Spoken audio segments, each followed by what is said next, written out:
Okay. Here we are. We should be here. We're here. Hi. Hi. I think this is giving us just a long spinning wheel for a moment. Well, click refresh on that.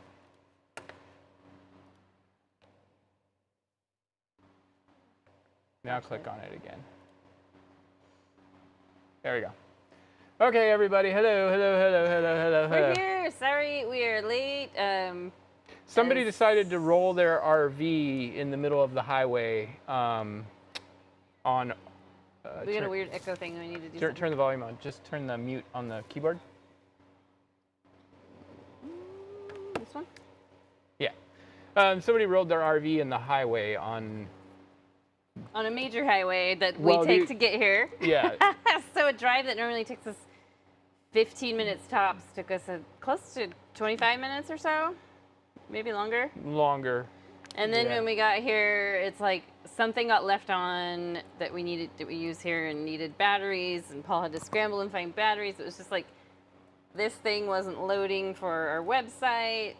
So here we are, and hopefully we'll all be good tonight. Oh, wait, hold on. Let's see, are we okay? Yeah, I need to do something real quick though. Bear with me just a second. I'll be right back. This is the way it's going to go. Hi, Marlene. Hi, Joanna. Hi, Kim. Looks like there's just 3 of you on here right now on YouTube. Happy to see you. We were talking on our way in because we had a lot of extra time to talk about how you guys are our regulars, and then Daniel, of course. And we love that. We've got, it's like our little group. It's our little painting group. And it makes me so happy to see you guys on here every week, or when you can make it. I know a lot of you guys have been busy, especially with summer. And it can be hard to make the time to paint, or even to want to paint. I know we had a small discussion about that recently on our Facebook page about getting started and how hard that can sometimes be. And for me, it's even harder in the summer because it's nice out.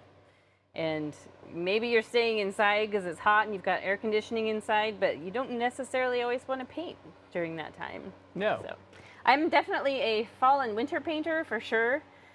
So I'm really excited for the upcoming holiday season. Our next box we send out is going to, I think I've mentioned it before, it'll have October, November, December. It will be epic because those are the best months for painting. All those holiday things. We're happy to see you too. Happy. All right. You good? I have no idea. Do you need to take a deep breath? A deep calming breath? What were you doing over there? What were you fixing up? Something on there? On the website? I was getting a link to somebody. Oh, okay. Oh, to Daniel probably. Yeah. So, gotta take care of Daniel. Yeah. Okay, I'm feeling like my chair's too low. There we go. Yeah. There we go. Yeah, so it's been a little bit chaotic. Well, 15 minutes later, that's not too bad. Yeah, normally we try to get here about 5 o'clock, so we leave ourselves time just in case traffic is bad. You're way off to the side. Get in here. Trying to stay away from you. I know. I mean, I don't smell that bad. And so we actually pulled into the parking lot at 5:25, so 25 minutes later than usual. I am shockingly calm though, and you were the one running around like a chicken with its Well, head that's because down. I had more to do. It's true. So thank you for joining us. Yep. For those who will log in later and watch the video, maybe this is your first time doing a video with us. I'm Jenny. This is Paul. We are GoBox Art Crate, and we've been doing this since 2019, but teaching painting since 2011. Yep. And yeah, we're happy to be here. Happy to be here. Let's talk about what we're painting, Paul. We are painting reflecting on summer, and we have had summer this week. Take a large gulp of your libation is what We Kim have recommends. had temperatures over 100 most of the week. Yeah, 108. Portland got up to 108. Yeah. Which we're just outside of Portland by about 25 Now we got minutes. lucky, and today it topped out at 84. It was nice. But most of this week, our warehouse where we're sitting right now was in the upper 80s, and so we were able to get it down to a comfortable temperature. It says it's 80 right now on my watch. That's outside. Unusual. I guess no, that's probably right. Yeah, outside. But yeah, we're like, if it had been 100 degrees, we probably would have had to postpone the video just because it would be too hard to paint with it that warm in the Yeah, warehouse. we lucked out So. with it being cooler today. Okay, enough of all that mumbo jumbo. Zoom in. Let's see what we got. There we are. And I managed to do that without, oh, I guess I did glance down. You did what? I caught myself. All right. Caught yourself doing what? Glancing down to find the foot pedals. So here's reflecting on summer. So this is actually kind of an interesting painting because I painted it more than once. And the first time I painted it, actually, you want to grab the first one, Jenny? Where is it? It's just right over on my workbench there. That requires me putting my flip-flops back on. Oh, just walk No, barefoot. it's okay. No way. I'm not walking barefoot in a warehouse. Oh, I walk barefoot in here all the time. Okay, I'm grabbing it. But when I painted it, I liked how it turned out. This is actually the first rendition of it. Is that the right one? How many renditions did you do? I did 2. Yeah, so this is the original. And there are things I liked about the original, but I found that this felt too complicated. So I decided to simplify it. So we did. And one of the things I think is really interesting is this is a painting that you could probably stop after step 6 even and be done. So if we get to around step 6 or so and you feel like, this feels good to me, no harm in calling it at that point. Because then basically step 7 and step 8 are just adding extra little shimmer and stuff like that. So if you at any point you feel like, hey, this is good, I'm happy with that, then feel free to do that. That's the beauty of painting, is we get to do that. And you know what, Jenny, I am feeling now how you felt last week, in that it's been a long time since I painted this. You forgot how to paint it. Yeah. Well, you glance at your thing I'm real good. quick, and oh, you are? Okay. Okay, go ahead. I was just going to show your Halloween painting for those who weren't here last week. I've got it right here. Let me chug a lug. I forgot mine again in the chaos of leaving the house, but I am going to post them on our Facebook group page. If you haven't joined yet, it's just Go Box Art Crate on Facebook. So I just want to kind of come out and go, you know, we both have a little bit of ADHD. And we're both stressed right now a little bit, and it is really manifesting. Like, we are bouncing all over the place. So anyway, here's... Well, I thought I had a minute while you looked at your instructions. Yeah. So this is Sleepy Hollow. Spooky Hollow. Oh, Sleepy Hollow. Sleepy Hollow. I called it Spooky, but anyway, I enjoyed this one. Logged out of YouTube and logged back in to no avail. It's small screen tonight. Bummer. Oh, interesting. It's on the TV. Yeah, you would have to be logged in into the same account on both. So. Yeah, all on right. the smart TV, I know you just have to, like, I tried logging in the other day to my YouTube channel, but was told not to by daughter. All right. So what we're going to start out doing is we're going to start off with our sky. We're going to take our biggest brush, and really what we're going to do is we're going to take our bright yellow, well, let's talk about the colors. We have primary yellow, primary cyan, primary magenta, white, titanium white, primary black, and yellow ochre. And this painting we don't... It's actually called process black. That's what I said. You said primary black. Oh, actually all of those should have been processed. I said primary. Okay. But you knew what I meant. Yeah. PR something. So we're just going to use just a little tiny bit of our processed yellow and a little tiny bit of our magenta. We don't need a lot of color. And if you want to mix with your palette knife, Yeah, by all means, you can do that. And you can actually, if you get a little bit of warmth, you can take a little tiny drop of water from your jar. Some of us have a jug. Well, I mean, we might. We should. And basically what we're going to do is we're going to find an area just a little bit below the center of the canvas. Okay. And we're going to paint across a stripe. Yeah, we're going to move down about an inch and paint another stripe. This is probably one where you could, intensify the colors if you want. Like, Yeah, 'cause maybe. it's not really gonna. you know, These colors actually end up getting make the more, painting wrong. they end up getting more, being more intense than you might think, actually. Are you filling in that channel? Because I started to fill in thinking Yeah, that's so what you I'm were just going doing. to use white. Oh, okay. So just a little bit of white. We forgot to do a toast, so cheers. Cheers. Cheers for fears. Oh my God. Quit copying my brain. That's literally the exact thought I had when you said that. Yeah, it's like we're weird. All right. So everything's going to reflect out from here. This is kind of our central point, and everything we do going up, we're going to do coming down. It's just going to be a little bit more squishy coming down. So I'm going to rinse my brush off real quick, get rid of the white. And now I'm just going to take a little bit of our pure yellow.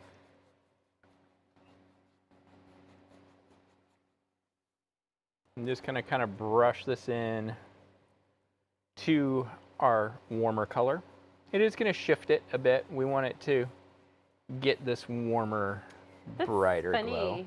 How different this is, and like I hardly used any magenta, but it's really different tone. Yeah, it doesn't take very much magenta. Magenta's pretty powerful. This is a powerful color. Gonna come down, do the same thing down below. So if you guys have any suggestions of things you might want for November, December, we are all ears. Or all eyes. Well, I mean, we have reading. other organs as well. We have noses and teeth. And Yeah, so we haven't started them yet because it's a little early, but we will probably start next month working on them. And so yeah, now's the time. well, actually, we have to do November Pretty soon, yeah. before the end of the month. Okay, can handle that.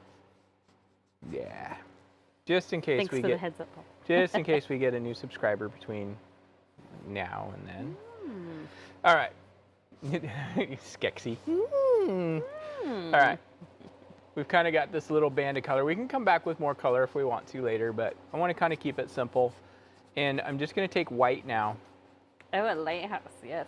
Lighthouse is Oh, we haven't done a lighthouse in a while, It's have we? been, I think the last lighthouse we did was 2021, I want to say, when we did the owl. Yeah, it could be. It's about probably about It was right. November. We did the lighthouse in Yahat's Hasita Head, and then the owl, Yeah. barred owl. So I'm using this white to basically take the yellow and fade it out. Upwards. Yep. We're going to do the same thing going down. Okay. And this is very much like some of the elements of what we did last week with your painting, where we're building in this buffer so we don't end up with bright green in the sky. Aha. Yeah. If you're ever out and you see bright green colors in the sky, hopefully you're just seeing the northern lights. Otherwise, you might want to run. I agree, Joanna. Birds are always fun. Or yeah, like Kim said, a forest with a lot of beautiful foliage. Paul and I, we get to have our paintings in a gallery. Oh, when is that pickup for that? It's the 21st. Oh, okay. So it's something that's done locally at our Sherwood Arts Center. And it's called, what is it called? 4/8? 4/8, yeah. 4/8. Is that what it's called? 4/8. Why is it called 4/8? Because it's Four four canvases canvases. that are 8 by 8. Okay, yeah. Okay, that makes sense now. Yeah. Yeah, so we are doing a, Oh, wait, hold on. I just wanted you to use the white to fade it out till it's not a lot of yellow. okay. Little bit is fine, but okay, go ahead. Yeah, so we have to do 4 8x8 square paintings on canvas they provide, and they have to go That together. surprised me, actually. They have to be themed together. So if you're like, let's say your theme was mountains or waterfalls, it would be all, or you could even do like a whole, like you could do a Multnomah Falls scene that is like 4/4 of Multnomah Falls Yeah. if you wanted to, or 4 seasons of Multnomah Falls. No, I wouldn't want to do that. I think that's predictable and cliche. So mine's going to be night birds. So it's going to have owls and maybe some other night birds. But yeah, we get to have a showing, and they're going to go up for sale once that's all over, and I think they stay up through December, maybe? I think they stay up through January. Or into January. It's like December 18th, I think. Oh, I guess. Yeah. All right, next thing we're going to do is we're going to start at the top of our canvas. I'm going to rinse my brush off. It's starting to calm down a bit. Nice, Joanna. Joanna says, I entered some of my paintings in our local fair and actually got a few ribbons. Very That's nice. amazing. All right, so I'm going to take mostly Love cyan, that, Kim. a little tiny dab of magenta. You washed your brush? Yes. Cyan Now, magenta. what I don't want this to become is I don't want this to become purple or violet. What I want is I want the magenta to just tone it down from being quite such an intense cyan color. I'm just going to go right across the top.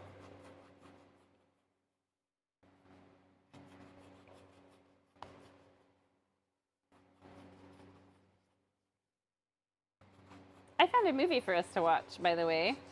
I keep forgetting to mention it to you, so I'm going to mention it to you now Okay. so that we remember when we're looking for a movie to watch. It's called Idiocracy. Oh yeah, I've heard of that one. It looks really funny. You know, and that's it's Luke Wilson. Did you know that that movie If was anyone's seen it, let us know. It's That's- like came out in like 2006. that movie is how Crocs were launched? Yes. Yes, I read that. Yeah. All right. So, a little bit of blue, then I'm going to take some white. Yeah, because it takes place in the future. Like this guy gets sent, Luke Wilson gets sent to the future, and everyone's like dumb or something in the future, and they wanted to pick this really dumb-looking shoe. And Crocs were like Crocs were brand new, and they're like, these shoes will never make it mainstream. Yeah, and I think it was like 200 pairs of Crocs they used in the show or And something now like here that. Crocs is still in existence. In fact, our You know what's funny? 17-year-old loves them. I think it's really funny because Crocs were one of those things that when they were really popular, when the kids were like, Oh, well, Joanna said it's hilarious. But, like, Yay. Oh, and Kim too. Great movie. Love it. Hayden was like about 6 or 7 when they were popular, when they first came out. Mm-hmm. And I was like, okay, once that fad was done, I thought that fad was done. Remember Right? Mario Batali always used to wear Right. his orange Do you Crocs. understand what I'm saying though? Yeah. Like, Yeah. once it was done, I figured this thing's done. We're never going to see Croc skin. Oh no, they make platform Crocs now. I saw, Greta really wants a pair of these like platform Crocs that are like $100. we're just going to keep using white to help pull this color down. We're meeting the light yellow with the white blue. Hopefully we pull enough white in that it doesn't feel like it's a meeting. So you could probably always just wash your brush too. Yes, scary too. Some things are happening today. Woo! I don't know.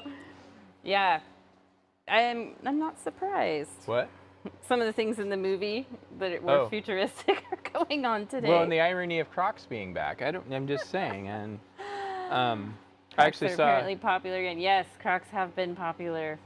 Like they make high heel ones now. You can find them on Zappos. And I just saw a tutorial today on how to install golf spikes into them.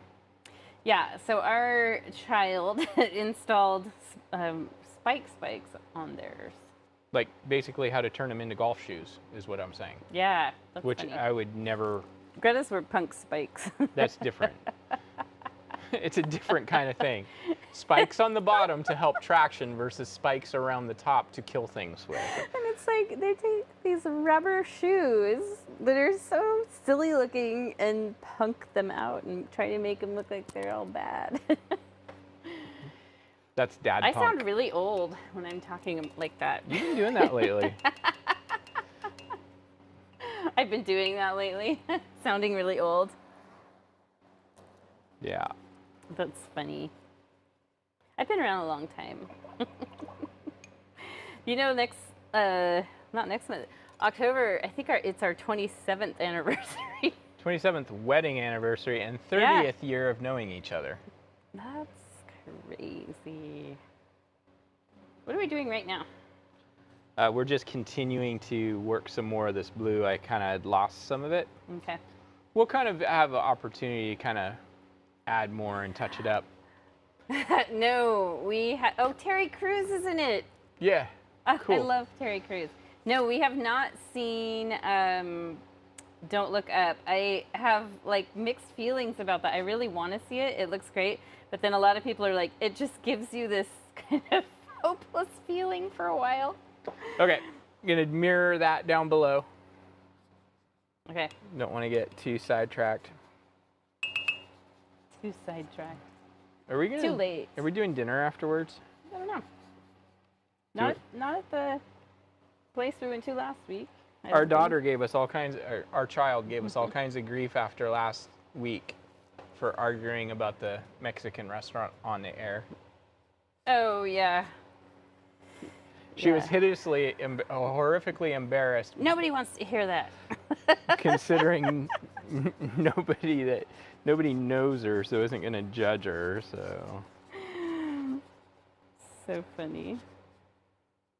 She's like, you guys are so stupid. Oh yeah, that's her favorite thing. Okay, Greta doesn't say it that harsh. Yeah, she does.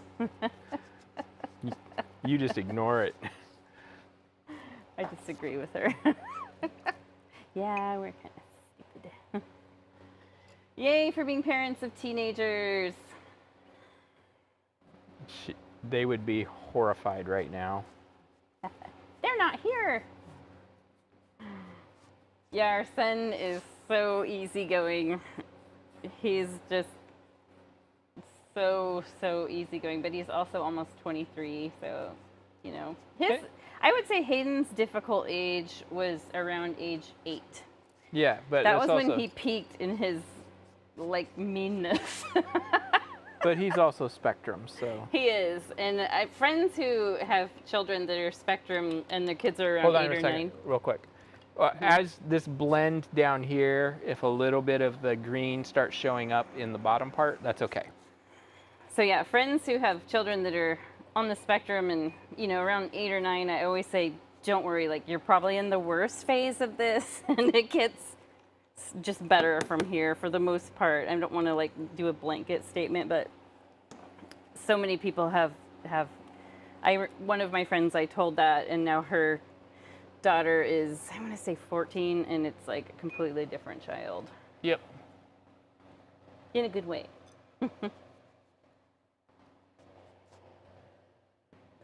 So we're doing really good right now. What? I'm just going back on the messages. Sorry, I was painting and talking. Let's see. This is the best time of your lives to embarrass your kids. Absolutely, Kim. I drank a lot of wine during the teenage years. Yes. Yes, me too. Malt Duck, 89 cents a bottle. So real quick before we move on, I want to pull a little bit more richness out of this blue at the top. And so I'm just going to take some blue and I'm going to add a little bit more magenta so it's just leaning a little bit violet. I'm just going to lightly brush this in along the top. There we go. And you can actually rinse your brush off and have it just slightly damp and just kind of blend this in a bit. I've seen, I don't comment much on the Facebook, I apologize, but I have seen a couple people mention that they're really enjoying the new paint. Happy to see that. I am happy to see that because I am in full agreement. And if you're just doing the digital subscription and you want the paint to try it out, how much is it on our website? I think I priced it so it kind of matches like where the same price you can buy it from anywhere else. Yeah. I want to say it's like $25 or something for the set of 4. Yeah. And so yes, you can get it. And this is a lot of paint. Like we've done, I don't know how many paintings out of these bottles where we're both using it for the video tutorial. Quite a few. I'm just going to add a little bit of this color down into the bottom too.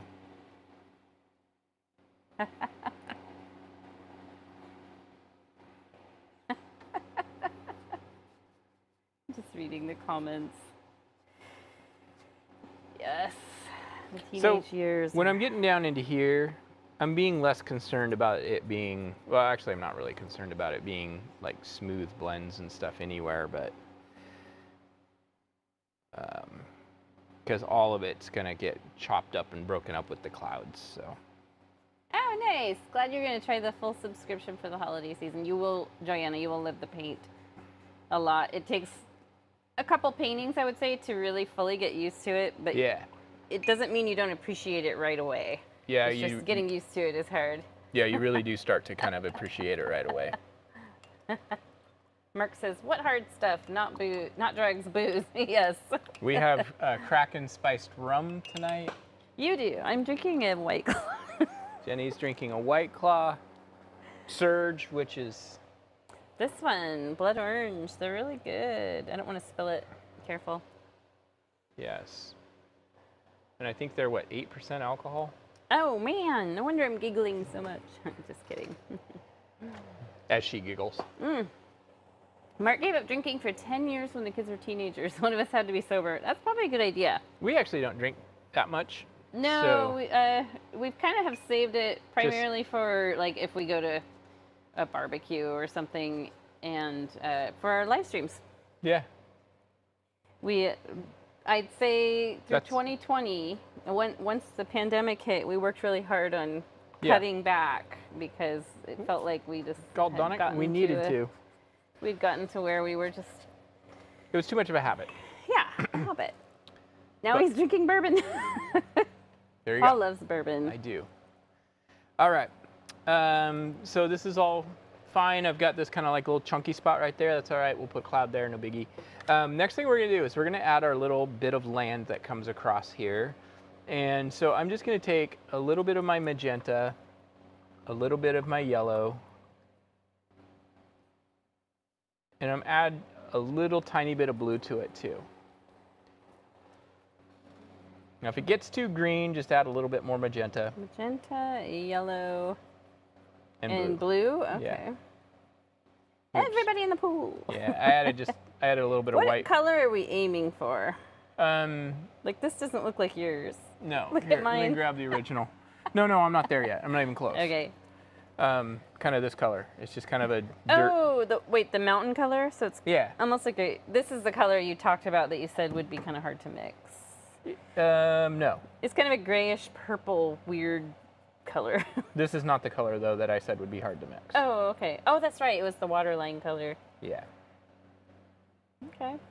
All right. So this is good enough. It's just kind of got to be this kind of like a grayish lavender, and That's basically toned down. Yeah, and I'm just gonna basically extend this like right across, maybe about 2/3 of the way across the canvas.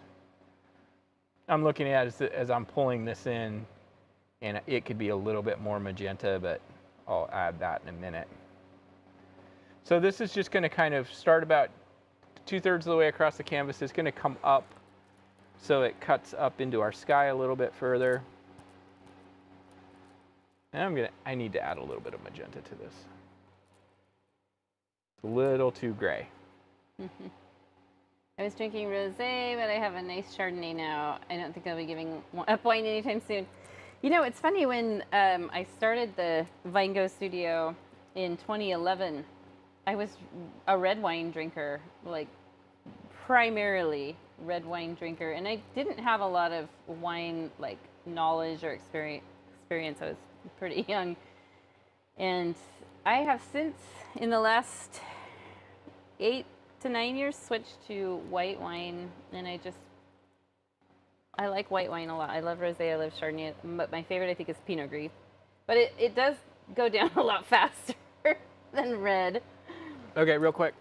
I'm gonna wipe my brush off so I've got just a little bit of paint. We're gonna start reflecting. Okay, reflecting on summer? Yep. And so I don't have very much paint on the brush, just a little bit. And it's almost just like a dry brush, and I'm just giving it a little side to side little mimic.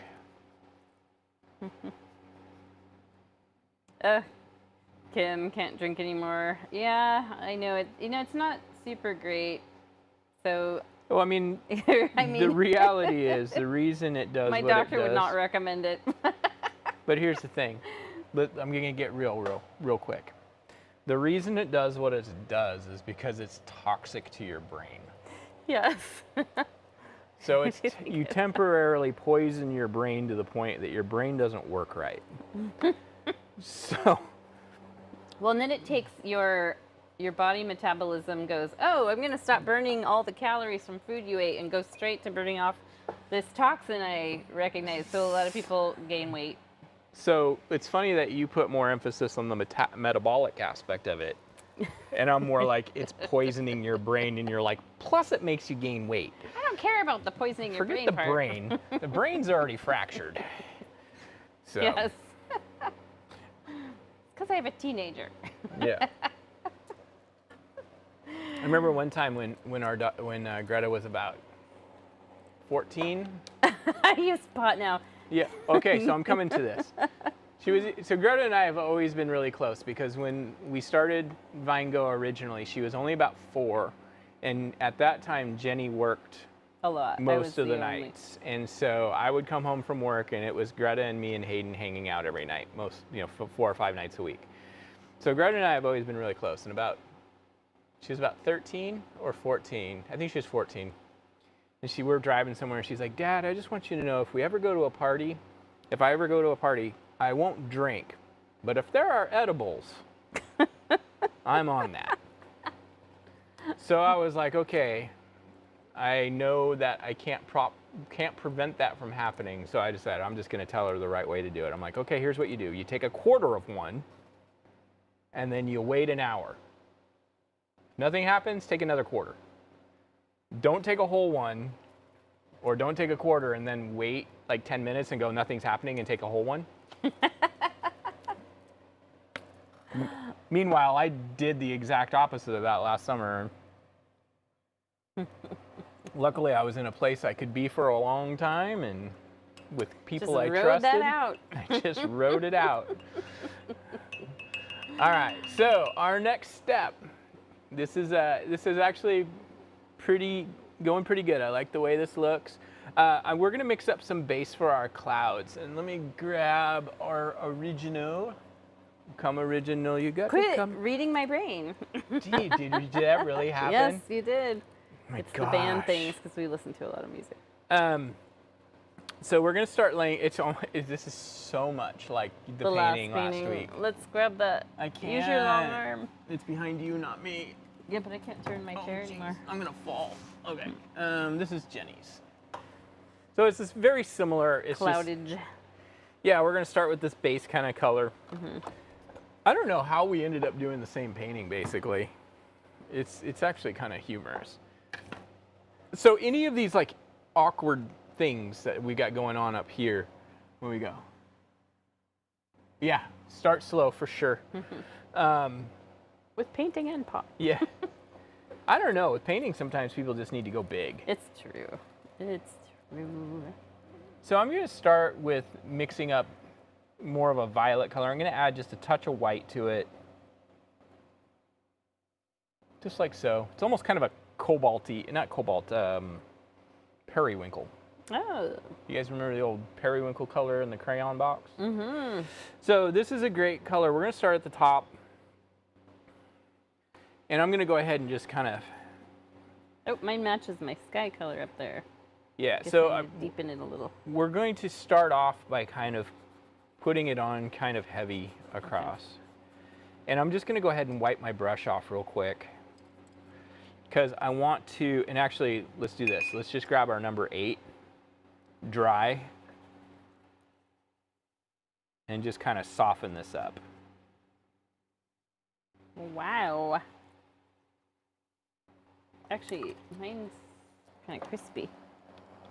Didn't get washed. Yeah, if yours is crispy. It did get washed, but I don't know why it was crispy. If yours is crispy and didn't get washed, give it a rinse and then just dry it off. But I'm not adding paint. I'm just using this to soften up our edges.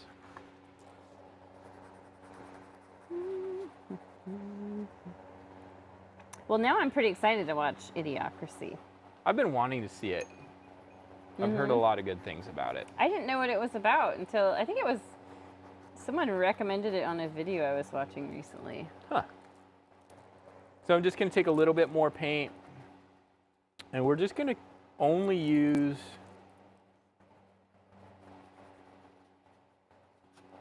this darker color kind of up in our darker parts of the sky. Did you say you added some white? Just a tiny little bit of white. Okay. I didn't add it more. I'm just using less paint. Oh, okay.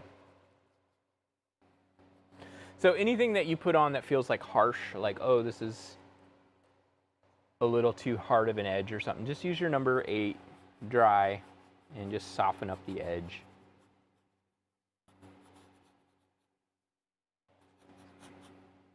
So what I'm going to do next is I'm just going to, got my little bit of color right here. I'm going to take a little bit off to the side. I'm going to add a little extra magenta.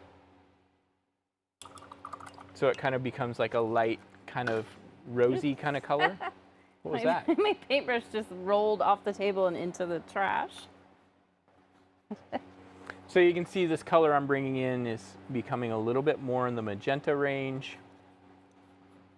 So you added some more magenta to it? Yep. Oops, sorry, I just bumped it. You've been like a bull in a china shop with this thing lately. Sure. No, the bull in the china shop was the guy who drove his RV and jackknifed it on the freeway. Okay, so I gotta tell you guys something. Speaking of like RVs and stuff, so in my secondary warehouse here, I've got a above ground pool that I've got my fish in. I got a bunch of goldfish in it. And koi. And a couple koi. One of his little hyper fixated activities. So yesterday, the state of Oregon does this thing for business owners where they come through and they replace their old fixtures with LED, and they hire electricians to do it, and it just cost me nothing to have my warehouse lighting updated to LED. But the electricians who came out were guys, and they were probably in their early 30s, late 20s, and I took them over to show it, and they were like, they wanted to feed the fish.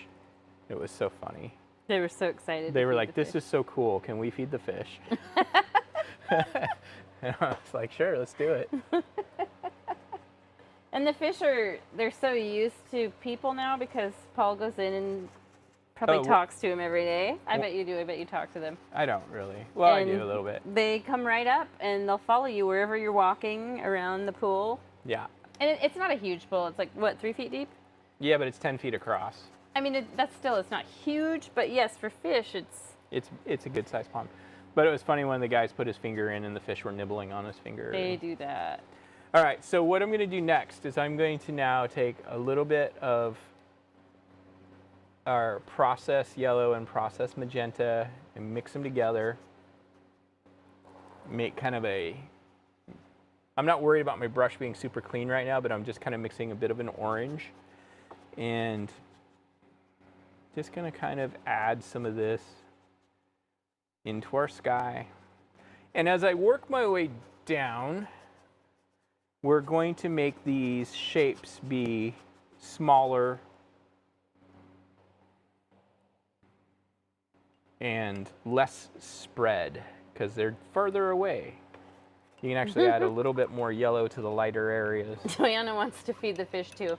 Oh, You've yeah. got a whole ocean. Have I not posted pictures or video of the? No, but we should do a video tour. Take one of these cameras over sometime, like maybe like after. Oh, we'll take the better camera over. Yeah, and just be like, here's our fish. But I can post a video on that I've taken on our So real quick, Facebook page. I'm taking a little bit of this color and I'm just kind of dusting it up into some of these other elements. It's just a start. So. What are those fatty fish you have that are so cute? They're round and. They're Arandas. Aranda goldfish, and they're so cute. They're like the definition of waddling, Chibi. But in swim form. I described them to the electricians yesterday as marshmallows with direction. That's a good way of putting it. So what is your plan with that? Are you planning on like selling fish? You expect me to have a plan? Yeah, I would maybe. So my plan is, yes, to grow the small goldfish up to the point where I can sell them for like $1 a piece or something like that, because I would really rather have the Arandas.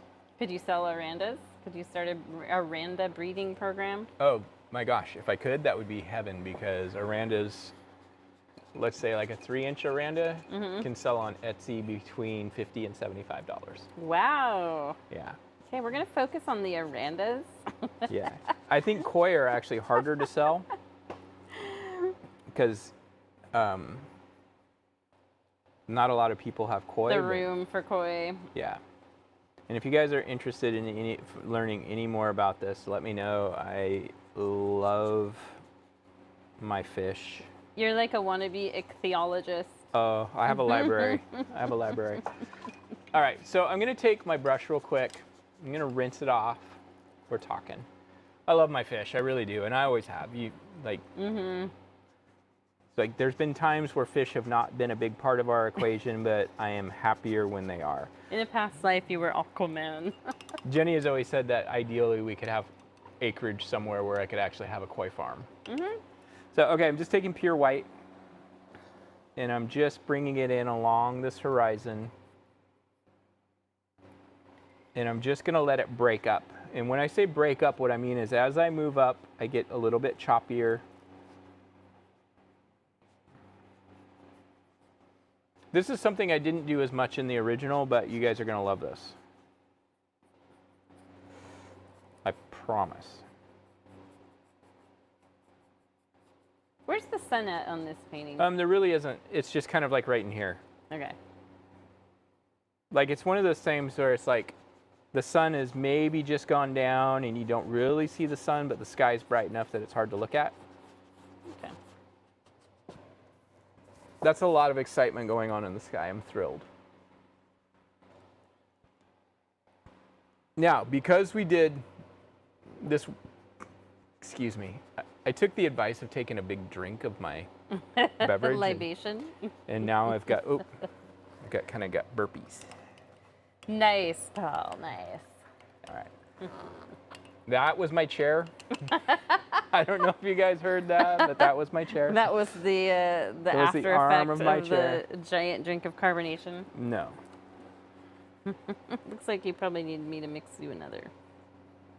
Actually, did you ever put ice in the ice maker? I mean, water in the ice maker? No, I Okay. didn't know I was supposed to. But That's I have ice in a cup that I brought. That's all right. I'm just going to add a little bit more white down into our water just to kind of mimic it.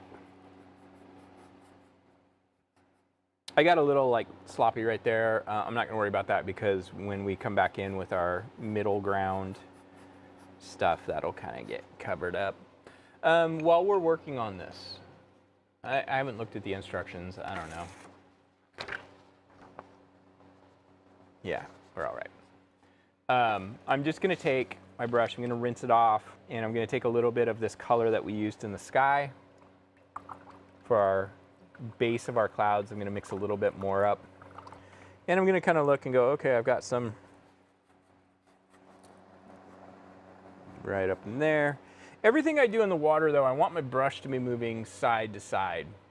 You know, it's just kind of the way we visually see reflection and stuff in the water. Water is in a horizontal state always, unless it's flowing.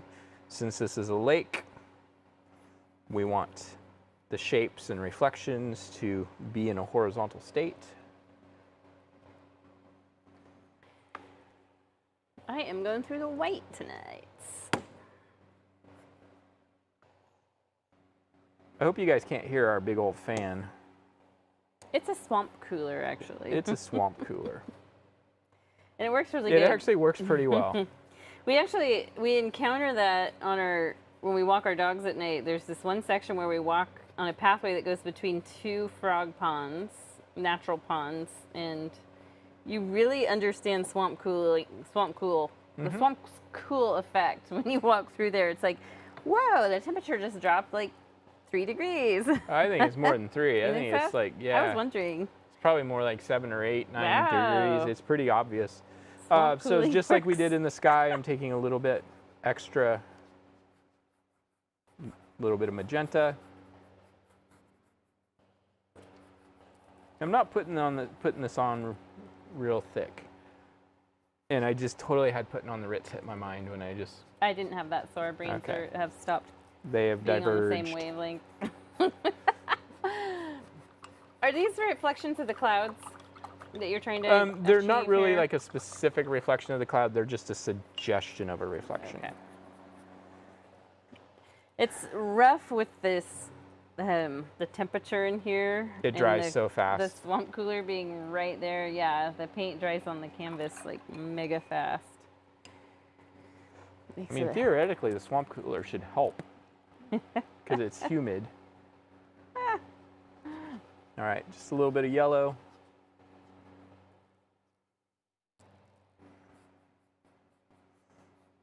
Really look at your sky and go, okay, I've got more yellow over here, so I'm going to put a little bit more yellow in the water.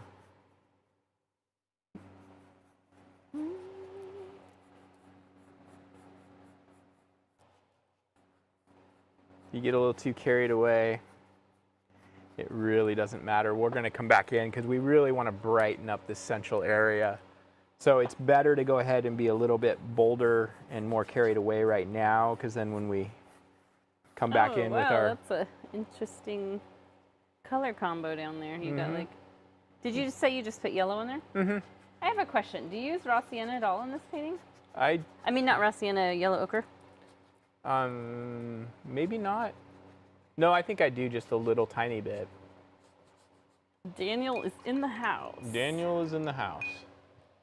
I know it's a localized bias, but this looks like the Columbia and Eastern Washington, Boardman, Oregon area, or near Wallula Junction. Are there really that many O's? I think, do you mean pronunciation? Wallowa Junction? Isn't it? Yeah, wasn't it Wallowa? Like Wallowa Lake. So I don't know, Joanna, you've probably encountered all the Native American names out here that are, except for like, Newport and Lincoln City. Yeah, but so many of the others. But you know, that's not uncommon all over. Most of the country is that way. Yeah, Oregon though, Washington, Oregon have a lot, like. So does New York. Like a lot of people pronounce the Willamette River. Oh, Willamette. Willamette. Willamette. I've never heard it that way. I've heard Willamette. Yeah. I mean, good job sounding it out, I guess. Yeah. And Yachats is that's our beach of choice, absolutely. But I think people have. We were just having a conversation with someone the other day that knew someone that pronounced it Yachats. Yeah. Wow. It's true. Wallula Junction on the bend of the Columbia before Have you ever looked at the into names the in Snake Florida? River and Columbia joint. Have you ever looked at the names in Florida? Yeah, Or some of them. Lake Okeechobee. Yes, those are fun. Yeah. Okay, Joanna says say Umatilla. Isn't that how we say it? Umatilla? Umatilla, yeah. Umatilla. Probably people would want to say Umatilla because it could look like a Spanish word also. Yeah. Umatilla. That would be cute, actually. That's a cute way of saying it. And you know then there's okay. Umpqua and... So you know what's interesting? I don't know if you know about this, but people around the country, Daniel, I know your opinion on this, but the Oregon Ducks have moved to be part of the Big Ten, which is largely the Midwest. And one of the things that people are concerned about is during the broadcasts of the football games. Is this the whole Pac-10 thing you've been talking about? Yeah. But so people are concerned that the people in the Midwest, when they're doing the broadcasts of Oregon, will do the whole Oregon. Oh, Umatilla. Is that how you say it, Daniel? Umatilla? Yeah, Umatilla. I've always thought it as Umatilla. Umatilla, but it's not Amatia. And Kim says, Florida has a ton of Native American names in it. Oh, yeah. I can't even say that. Apalachicola. And so I watch, there's some videos I watch on YouTube about hikers. I follow some hikers, and they pronounce, like I've always said Appalachia, but they pronounce it Appalachia. Yeah. So I'm curious which one is correct. Is it Appalachia or is it Appalachia? Appalachia, I think is how they say it. And I'm like, wait, is that right? Which one is right? I've always thought of it as Appalachia.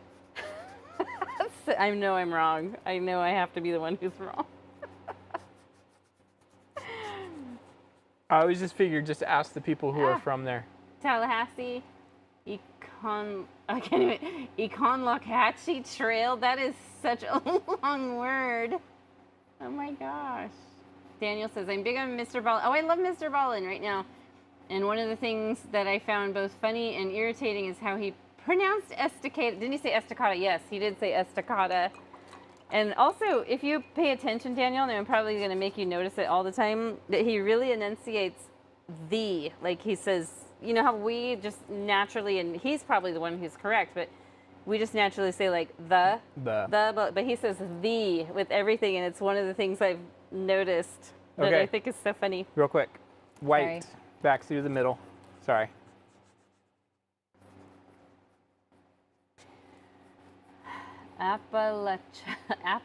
Apalachicola.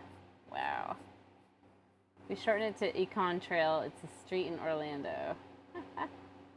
His hand gestures too very repetitive. Yes. Isn't he like former military too? Yeah.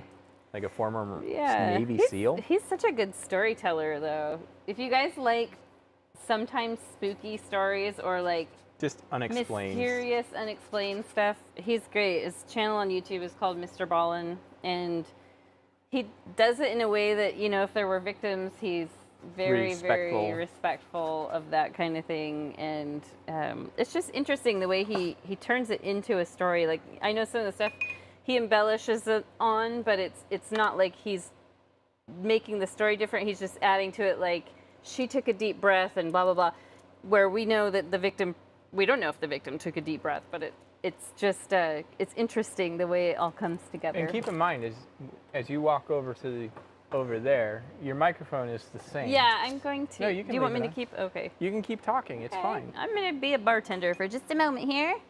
Just like the olden days. Yes.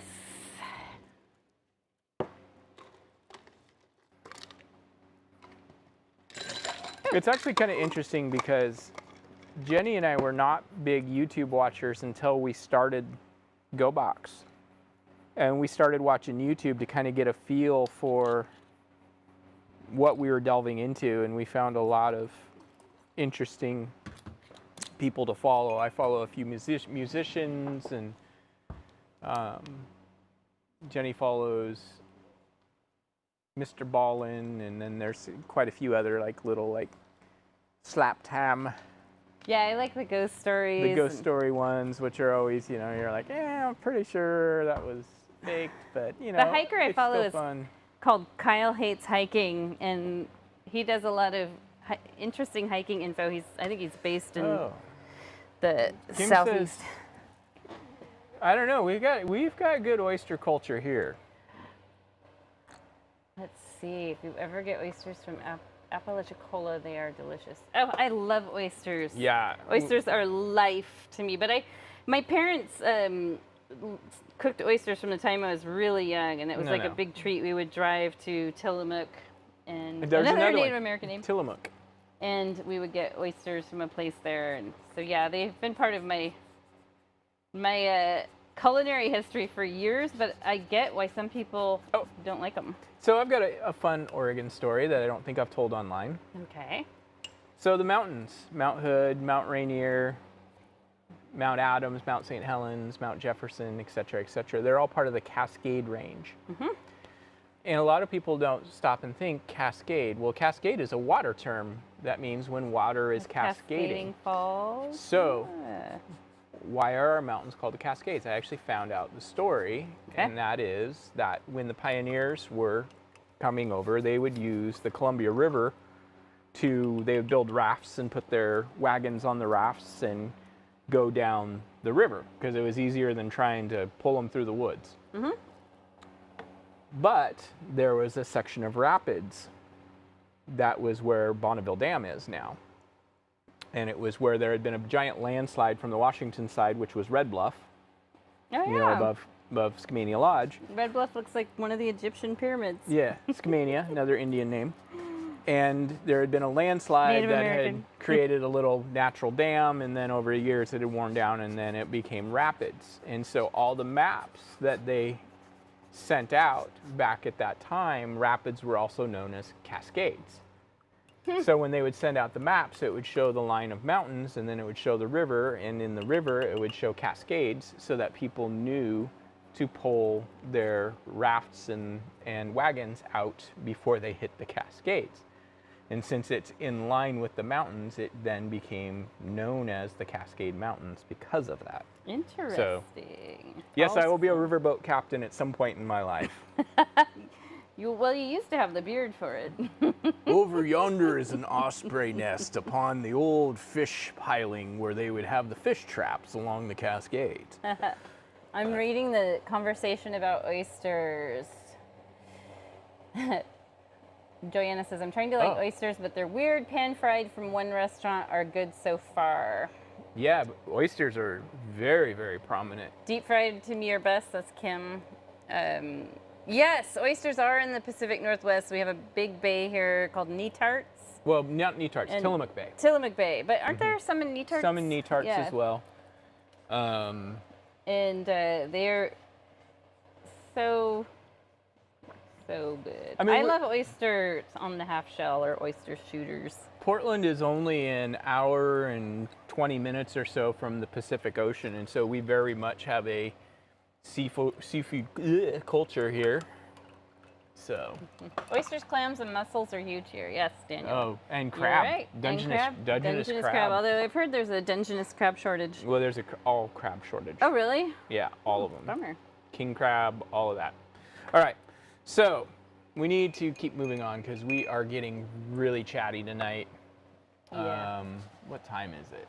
6:38. We've only been at it an hour, not even an hour. Yeah, we started at 5:45. Yeah. And then we chatted for 5 minutes or so. Yeah. So what we're going to do next is we're going to put in this little bit of mid-ground land.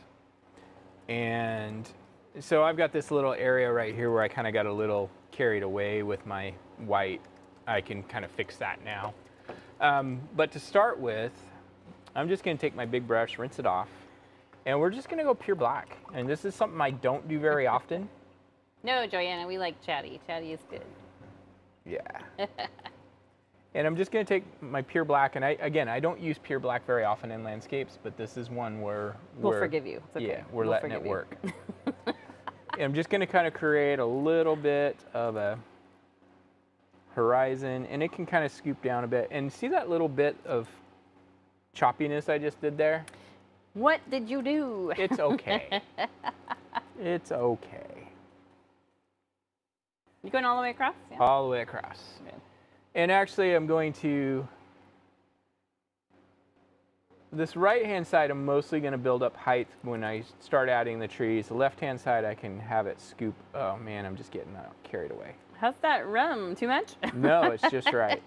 Are we going to get pizza or something afterwards? I don't know. I want jalapenos. I want oysters now. We're going to have to go to the Allison. Oh, let's go spend $200. Yeah, there's a place out here called the Allison Spa and Resort, and it's just literally 5 minutes from here. Yeah. It's up on the hill. It kind of has a nice view, and they have a restaurant there called the Jory, and they're so good, but my gosh, yes, very expensive. Like, we go there for special occasions, like our anniversary or something. Yeah, $25 cocktails, you know, glasses of wine. But oysters on the half shell, delicious, so good, but they're very small. So where we are at in Oregon, and we've probably mentioned this before, but we are really right at the gateway to wine country. And there's probably, sorry, I'm crunching my ice. Oh my gosh, that's so terrible. Yeah, you have misophonia. But there's probably, what, 25 wineries within 10 miles of us? Yeah, we're like in a lot of people call this the Napa Valley of Oregon, but it's not as like it's nice. different though, This is the Napa Valley, I don't think. No, but it's getting better. Yeah. But the other thing is it's different because we're more, Oregon, the Willamette Valley, the area we're in is more known for Pinot Noir. Like it's the best Pinot Noir in the country. Whereas Napa gets more into the cabs and, yeah, we're just a different climate here. Joanna says, I think we have oysters in the Yakina Bay because we have oyster shooters here. Oh, for sure. Yeah, the Yakina Bay and Not tried them yet, but I think I'd like to. there are farms in a lot of, because there's a lot of rivers that run into the Pacific Ocean, because there is a mountain range called the Pacific Range. Yeah. Or For me, sorry, like, the Coast Range. the oysters and the half shell, it's the vinegar sauce that makes it. And then oyster shooters. Vinegar sauce. Yeah, like I've had the one, like when we went to the Jory, that's what they had. It was like a vinegar Oh, yeah. sauce. And then But we've had it with vodka before, too. that's oyster shooters. So it has like vodka and lemon and I think cocktail sauce. Hot sauce. Is it hot sauce or cocktail Sometimes. sauce? There's so many different ways, because a lot of times oyster shooters don't have the vodka. In fact, most of them don't. But you're right, horseradish So cocktail good. sauce. So good. And it might take you a hot second to get used to them. Unless you're like Daniel, who doesn't like seafood at all. What? Daniel. Man, I'd live for sushi. I always say if there was one food item I could only have one food item for the rest of my life, it would be sushi. 100%. 1,000%. I love sushi like. Okay, we're getting too sidetracked. Okay. And I'm Show us fine what we with need that. to You know do. what? I'm fine with that. Okay. What do we need to do? I'm going to take my number 4. Number 4 brush. Yep, I'm going to get it damp. Oh, mine fell in the trash. Let me grab it. And I just want to use black, and I want my brush to be a little bit damp, but we're just going to do, oh, maybe I should zoom in. Where's the remote? Well, you did take the time to change the batteries. And so- stressed out about it, too. I was like, why are you stressing out about this? We didn't used to have a zoom in feature. Because things weren't going as planned. Okay, let's do All right. it. What are we doing? Tree line? Yeah, so we're just doing this little wiggle tree line. I love the zoom camera for this type of thing. This little part like this was so impossible to teach in the studio. You would explain it as best as you could, and people just didn't get it. So the key here is, you'll notice as I keep my brush on the canvas, I keep it moving. And usually what happens is people have this instinct to lift in place. So they go like this. And they're like, I don't know why it doesn't look right. Well, just keep the brush on the canvas. Yeah, and try not to like make your trees lean. So. Well, even a little bit of lean here and Yeah, they there do is lean. fine. They You know, try a it's. bit. You can get a little bit taller with them as we get a little further out. We're not going to take the time to put any branches on any of these tonight. What? Joanna remembers the old-fashioned Jenny style zoom. Yes, where it like would lift the. Okay, don't do that. It worked until we. It worked until we had it. It worked until it didn't. So while Paul's doing this, Joanna, I'm going to talk to you about Oregon Coast restaurants. Oh, wait, she's in Newport, right? Yeah. Got to go down to Yahat's and Lunacy. You don't have to go all the way to No, Yahat's. you can go to Waldport. There's one in Wald. Is it Waldport that's that, or Steel Rock? Steel Rock. Steel Rock. Yeah. Lunacy is great. Their best fish and chips, like on the West Coast, is what they were On- voted. yeah, the But Oregon there's coast. also like some really small, weird, random restaurants. Like in Oceanside, there's the Blue Agate Cafe. Oh, Blue Agate, yes. And it's these. I don't know if it's been a few years, maybe 3 years or so since we've been there, but it was these two twin brothers run it together, and they're. Well, Yeah, they have really good food. It's like the best breakfast place. if you're a beer person, But Oceanside is also really cool because it's like an old fort or something, so you yeah, can like there's like this old fortress thing. yeah, well, it's an walk old through. like tunnel that has viewports through it for watching for. It was built during World War II, and it's for watching for Japanese. But boats. I grew up here, and we went to the coast. Going to the beach that was my family's idea of vacation. We didn't really go Oh, mine too. other places too much. And Oceanside I had never been to until we taught a painting event out there in Tillamook, and we stayed in Oceanside overnight. And I was like, I never even knew this beach existed. Well, and there's the We interest. got lost in Oceanside a couple weeks ago and ate somewhere, but I don't know where it was called. Well, there's like the We did not see a there's fort. like the Ocean Gypsy there too. That's got or something like that. So it's not really a fort. You have to go out to the beach, and there's a big cliff. It's not a fort. It's And just you can, like, there's a cave that literally goes through the cliff. it's a tunnel that goes from one Yeah. beach to the next, because it's not a cliff, it's like a little cape. And there's a tunnel that goes from one beach to the next, and it's got little viewports through so that the soldiers could watch for Viewports, and then didn't it have like little gun holes? Well, that's what the viewports Yeah, were. okay. But it seemed like it had like smaller holes in addition to the viewports. Well- Anyway, cool place.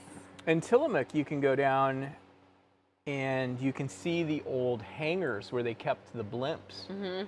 And these hangars that were built, I want to say that they're the largest wooden structures ever made, because they would hold like 8 blimps, Goodyear blimps. You guys know what but the reason they used the blimps is they used to float them out over the ocean to look for Japanese submarines in World War II. So They were like Hindenburgs.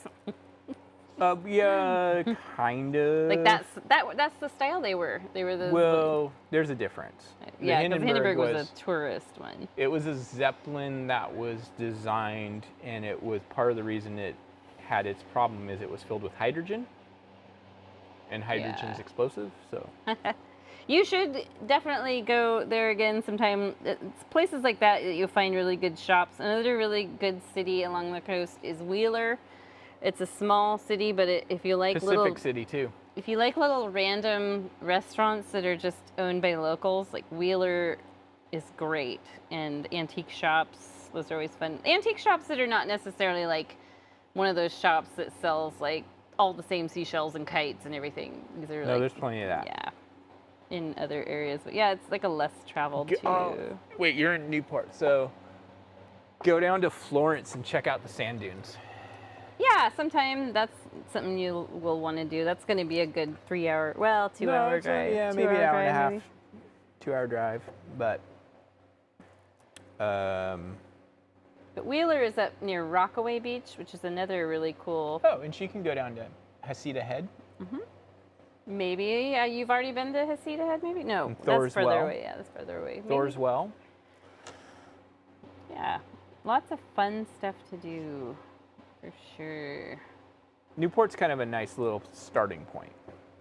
I used to like going down to Newport and seeing the sea lions. Oh, and you got to go to the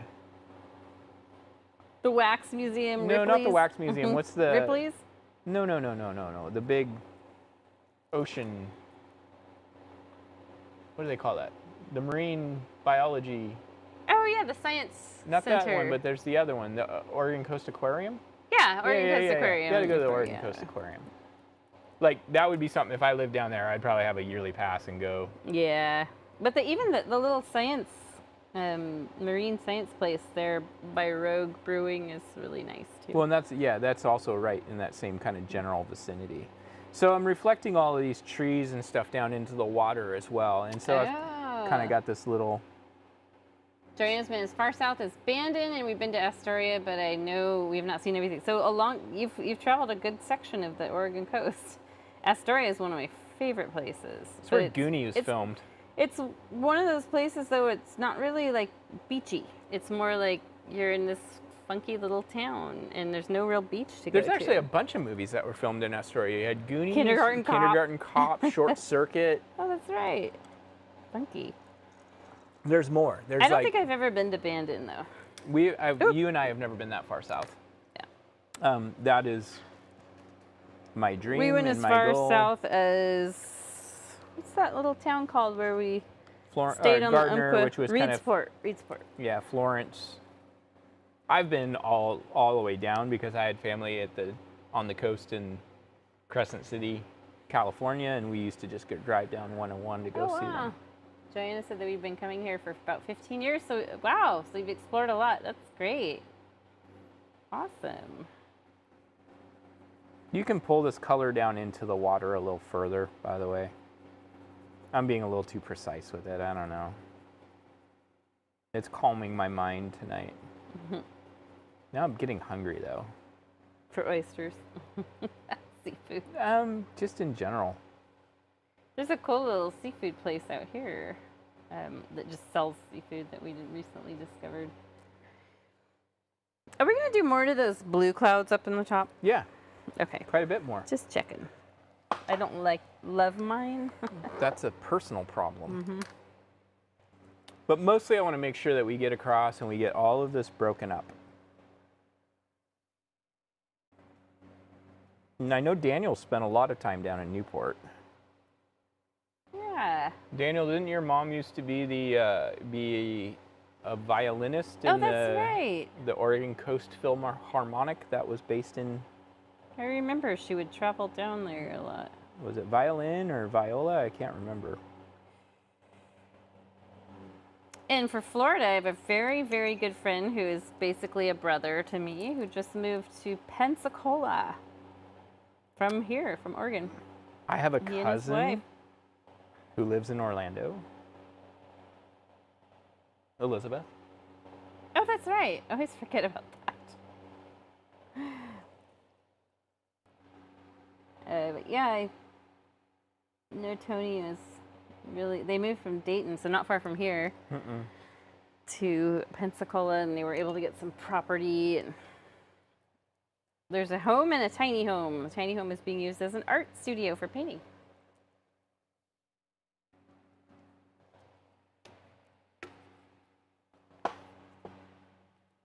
So yeah, we're just gonna keep going along here. And this is actually getting to that kind of the point where I'm like, you could like finish up this part and be like, I'm done. And be happy with it. Because there's nothing wrong with it. I think maybe we've talked about this before, but there's a lot of times where I feel like the 3/4 way point in a painting is pretty much done. And It can be. It can be, and a lot of times we like to add just a little bit more so it feels a little bit more fulfilling.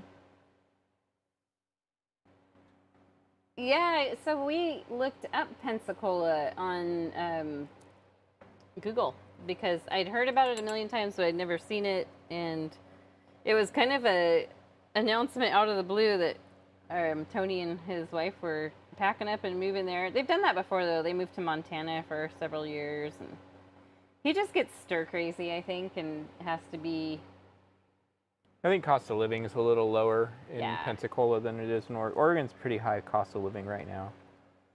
And yeah, so we looked it up. Pensacola actually does look like it's kind of a cute little town. I don't know, being there, is that considered the panhandle of Florida? Like it's in the don't little, know. like, I don't know. I don't know Kim, if it you is would or know. not. Do they consider that a panhandle where it's like this Well, there is little a rectangular panhandle. area that goes back? But I'm not sure if Pensacola And is it's part like of it. under Alabama or something. Georgia. No, where Pensacola is. Pensacola is like on the far east of Florida. In the upper far east. So yeah, I don't know. Is it under Alabama? I don't know.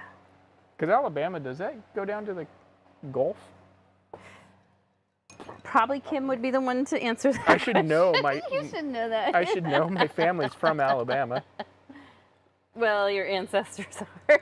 My grandpa was born in Alabama and grew up there and went to all the way through high school in Alabama. But you never met your grandpa. No, but my mom has cousins there, and she's been back to visit cousins and stuff. That's right. Yeah. So I was wondering, though, if Tony will experience hurricane action there. For sure. Because New Orleans did. Okay, so real quick, guys, we're just going to take some white. Okay. I'm just going to say it. I think Gogh as we continue to evolve, will kind of be more like this type of evening. It's fun. I mean, hopefully everybody... I mean, at this point, we kind of are just doing it for fun. We are, because we're not getting rich off of it. No. That's for sure. So it is. It's like just painting with friends. We love that. We love that part of it. I mean, honestly, just being completely candid, the change we made a couple months ago was like kind of do we just find a way to keep doing this as for fun, or do we just shut it down? I hate to be blunt like that, but we didn't want to shut it down. We didn't want to shut it down because we really enjoy doing it, and we will always do it. We'll always do these videos in one way or another. I don't see us ever getting away from that. Yeah. Yes, it's fun. It's good for all of us. Yeah, it's Good for all of us. unless we're like stressed out because the traffic was a nightmare, and then You know, I was remarkably not stressed out. It was weird. That's unusual for me. Did you have edibles? Nope. Oh, let's see. I missed a few messages. This type of evening makes me happy. Yay, Joanna. Me too. Kim says, yes, as a matter of fact, there was a feud with Alabama and the Apalachicola, I'm probably butchering that, sorry, river in Florida. They wanted the oyster beds, and if they couldn't have them, they would ruin the water going into Appa. Wow, that is not surprising. So I don't know if you guys know That got petty. the area, but my grandfather was born and raised in Oxford, Alabama.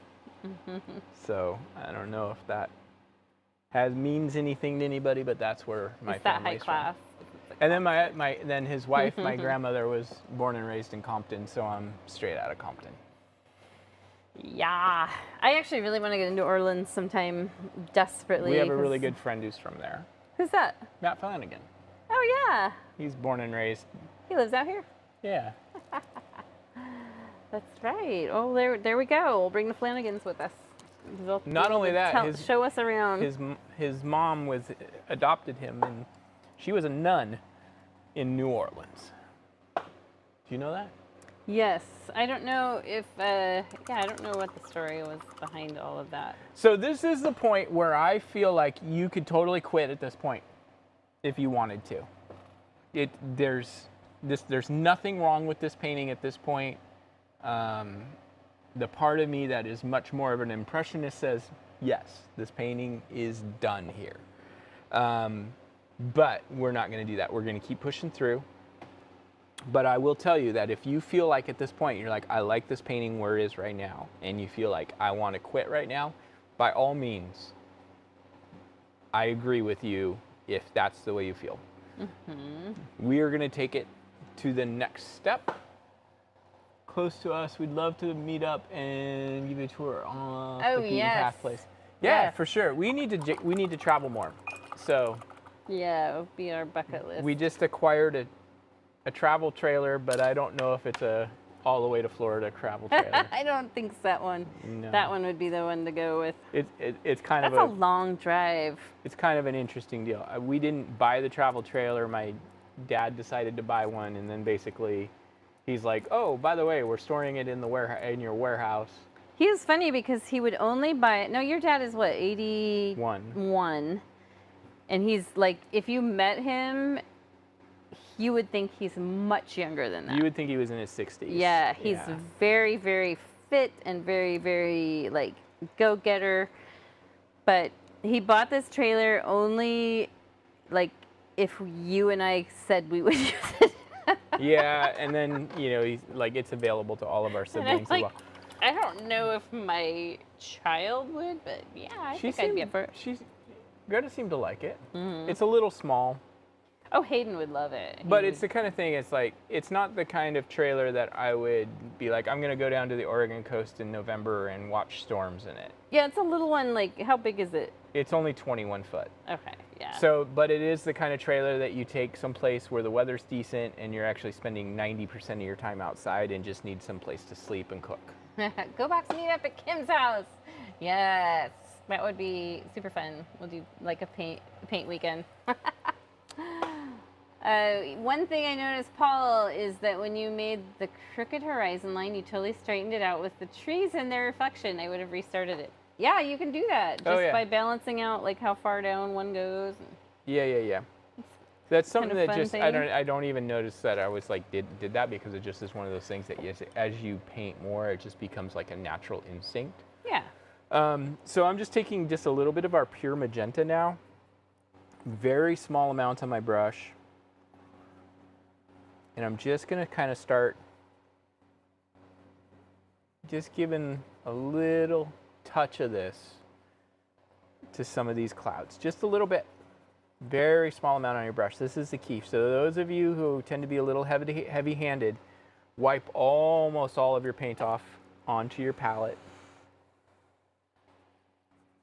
It's almost what we would call a dry brushing technique. Yeah, because this a little bit can go a lot. I'm actually going to mix a tiny bit of white. Well, with we're going to get to mine, that too. see. Okay. We're going to get to that too. Okie dokie. That's something that, yeah, Jenny and I have not been very good about traveling. No.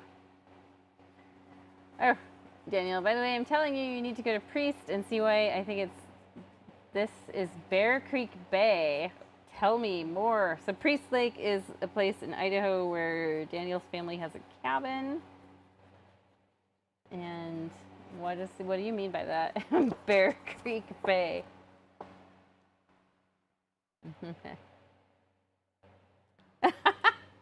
Remember, happy accidents aren't just about unexpected children. That was Paul. He was in a happy accident. I absolutely was. We're glad that Paul was a happy accident.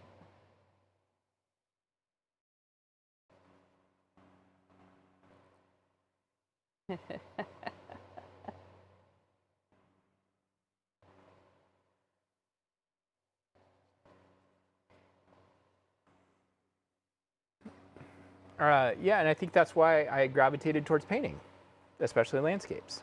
Because you were a happy accident? Because I myself was a happy accident. Your ode to Bob Ross.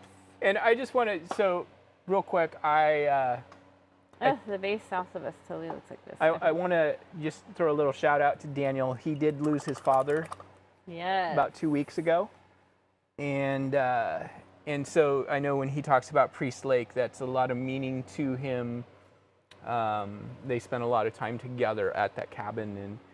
And so Daniel, just so you know, you know this because we communicate, but I know everybody out here is going to feel for you and understand your loss. And I was tempted to mention something last week, but I didn't want to do so without permission. But anyway, so Daniel, we're thinking about you, and yeah, let's go up to Priest Lake. Let's go do it. We'll I'll go take a bunch of photos, and we'll do some painting. That would be fun. You guys could do some plein air painting. I'm crunching ice again. Dang.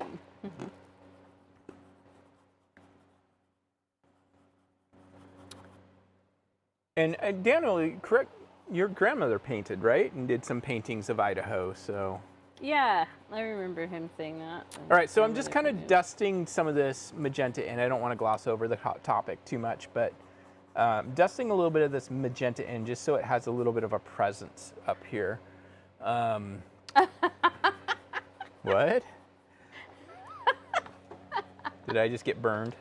Daniel says, I don't know why there is a sudden case of onions being cut around me. Oh, yeah. That's our thing. Who's cutting onions? I sent him this.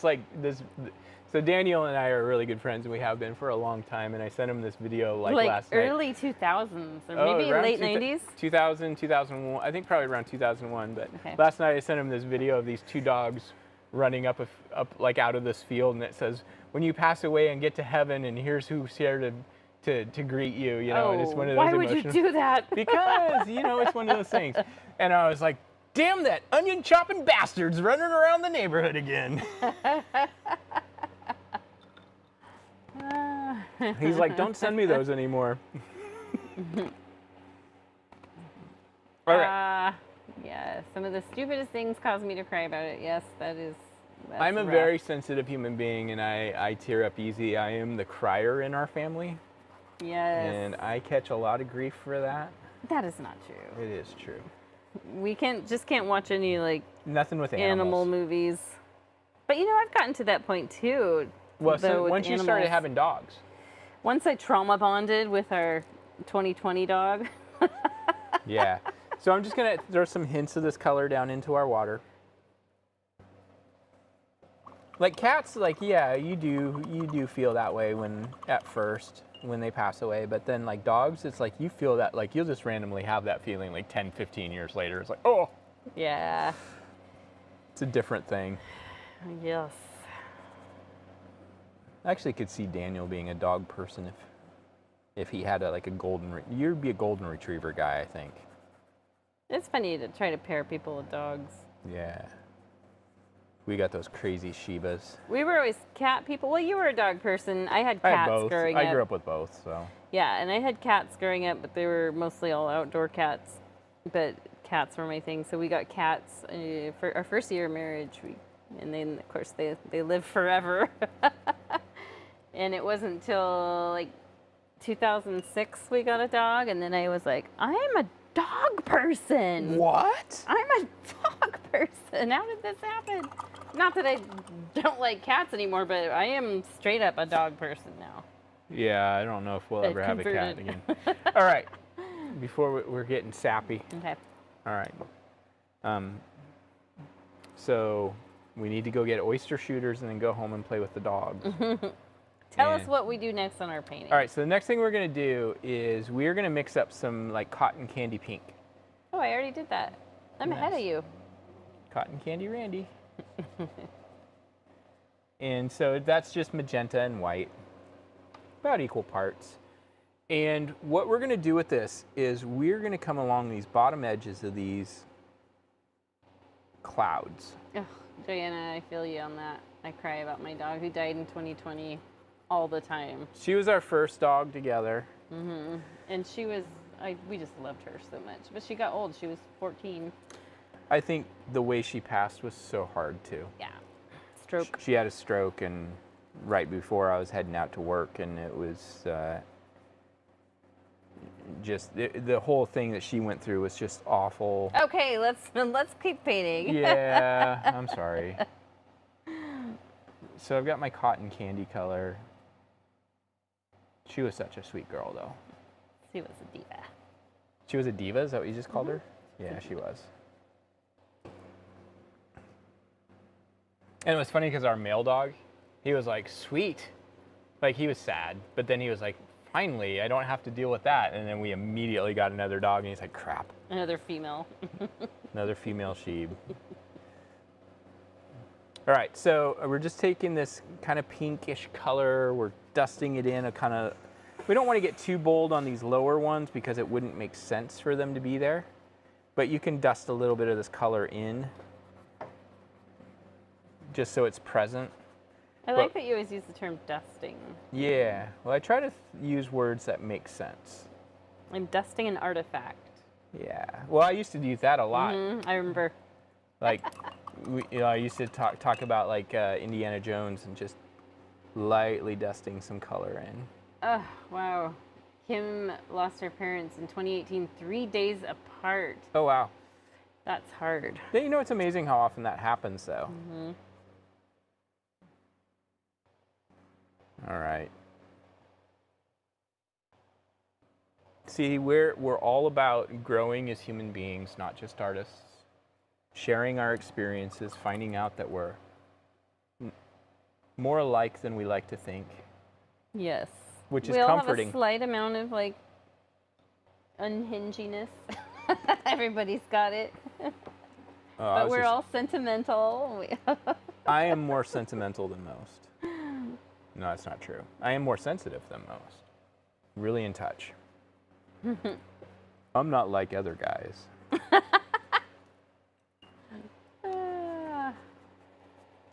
All right, so really what I want to do is we really want to bring this color in to our darker clouds above.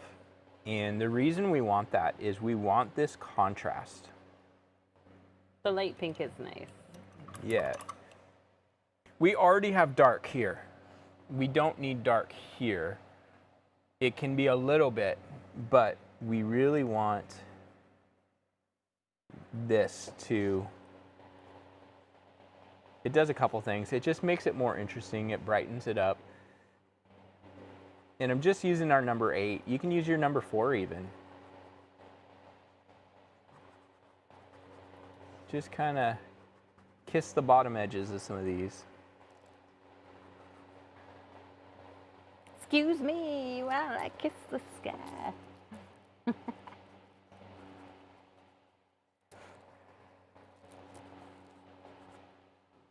All right, I don't want to do too much up in here because we're getting kind of higher up, but so just a little hint.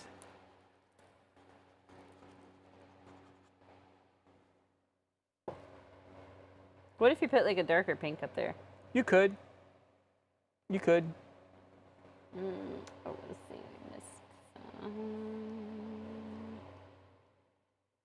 Daniel, I told my mom she can't die for another 15 years. Lost a cat in 2020, lost my grandmother in 2021, and then my dad 2 weeks ago. I forbid it. Yes, put your foot down. That's right. That's 100% true. On the upside, on the side of life, we just went to my grandmother's 100th birthday. 100th birthday. She did not know me. Well, she's like your step-grandmother. She's my step-grandmother. We have not been close since my grandfather passed, 15 years ago? Yeah. And she has like a whole gaggle of children. She has a lot of children. So keeping in touch with... But I was amazed She's very that sharp. she has hardly aged. Mm-hmm. Like, in the last, since Yeah. since your grandfather passed on, which was, I don't know, we were in our other house. That so must have been 20 years ago. 2002. Yeah. Yeah, you know, you're right. Because I think Hayden was about 2. Mm-hmm. So 2002-ish. Yeah. Apparently, us Germans. Remember what Greta said to you when my grandma passed away? Oh yeah. So we were at the funeral. We were actually at It was the actual burial. The actual up burial ceremony up at the cemetery, and Greta was what, 2? Yeah, 2 or 3. And I'm holding her, and she whispers. She leans in real close, and she goes, "Is great grandma in that box?" I don't know if they heard you. Did you guys hear me? Is great grandma in that box? Is what she whispered. And my grandma loved pink, so she had a pink casket. But it was like, everybody was like, I mean, how can you not like laugh at that? It's such a childlike, legit question. I'm standing there and I'm trying so hard to not just lose it laughing. Yes, she's in the box. And you're right. It's just one of those. And how do you explain it to a kid? Just that young? one of those honest questions that a 2-year-old would ask.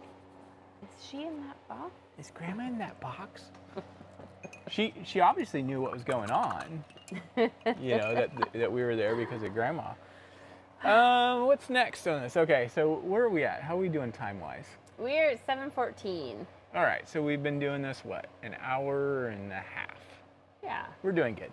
The rest of this, so like, this is like, to me, there was a part of me that went, this is where it's done. You've said that a lot of times throughout this. I know. I know, but this is really the point. Remember I said step? Yes, from the very beginning you did. Okay, so we got to do a little bit more. I said step 6. No, so this is where it gets a little bit tricky because we want to bring some extra darkness into this bottom section, but we don't want it to get too dark. So what we're going to do is we're going to create a shadow color for the water. What am I missing?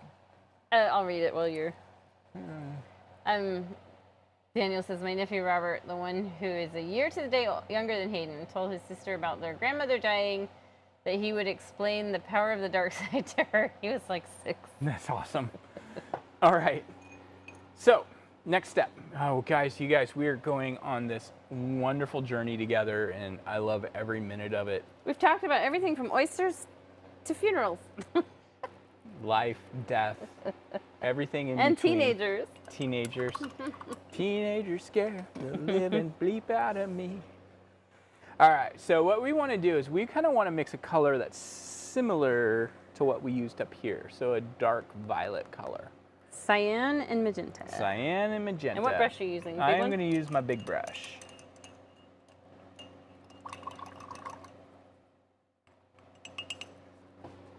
I don't want to, let's add a little tiny bit of white to it too, just to make it not quite so dark. I think sometimes adding a little bit of white, you can then see where your color's at too. So we're making periwinkle again. Periwinkle again, yep. It is really close to this color that we used here. Mm-hmm. And basically what I want to do is I want to start, this color is going to start, we want to start very carefully along the edges. because I don't want to. I've almost got too much paint on my brush. We can use a smaller brush, but I'm going to wipe my brush off as much as possible because I don't want very much of this color coming on. Daniel says, aren't oysters supposed to be an aphrodisiac? How's that for a change of subject? It is. They are. They are supposed to be.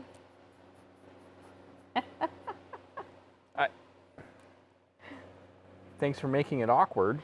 Paul, I mean, I don't know how to reply to that because I'm like, there's part of me that goes, oh, we should test it out. But then I'm like, but is that something we talk about on the live stream? Apparently it is. We have youngsters who paint with us.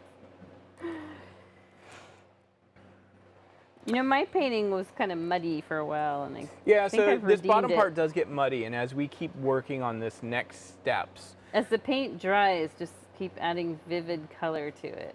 yeah, we kind of pull the muddiness out. So I don't want to pull this color too far into our water, into our bright area. It's just kind of framing it right now.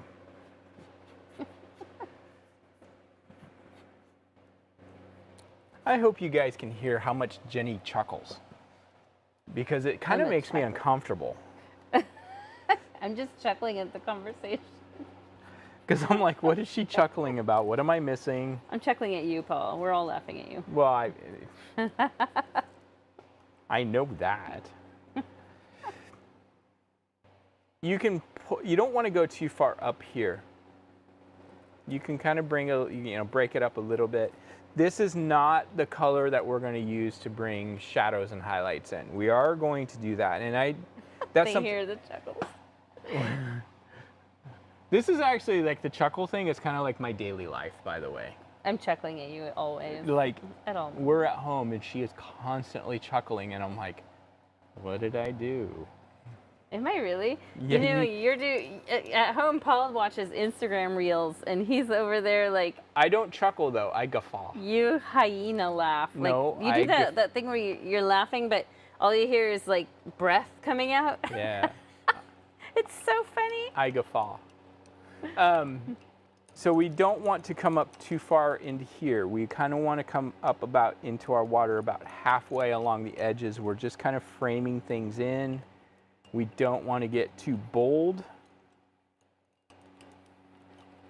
We're building. A little bit of water added to your palette will help the paint do its thing.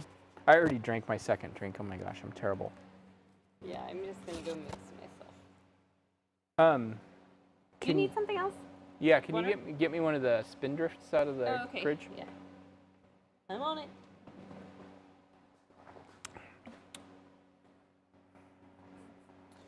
If you feel like this brush is doing too much, you can at any time switch to a slightly smaller brush. And the number 8 is a wonderful option at this point. You can use it to kind of soften things up. Just kind of bump this around. Oh, good. If you guys haven't had Spindrift sparkling water, if you're sparkling water people, it's pretty good. It's only sweetened with natural fruit juices, so. I've been trying to kick a soda habit for my entire adult life, and I have found that decent seltzers help. But I still enjoy a soda once in a while. Let's see.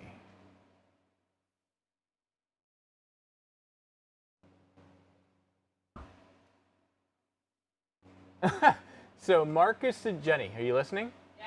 Marcus suggesting that each couple do a scientific experiment. Get some oysters and see if it works. If you aren't a couple, find someone and tell them about an experiment you want to try. Fantastic. Jenny, don't forget to turn your microphone off. Okay. So it is. Jenny was saying fantastic, etc., etc. I like it. Daniel's going to be out for this experiment, I imagine, because I think he hates seafood.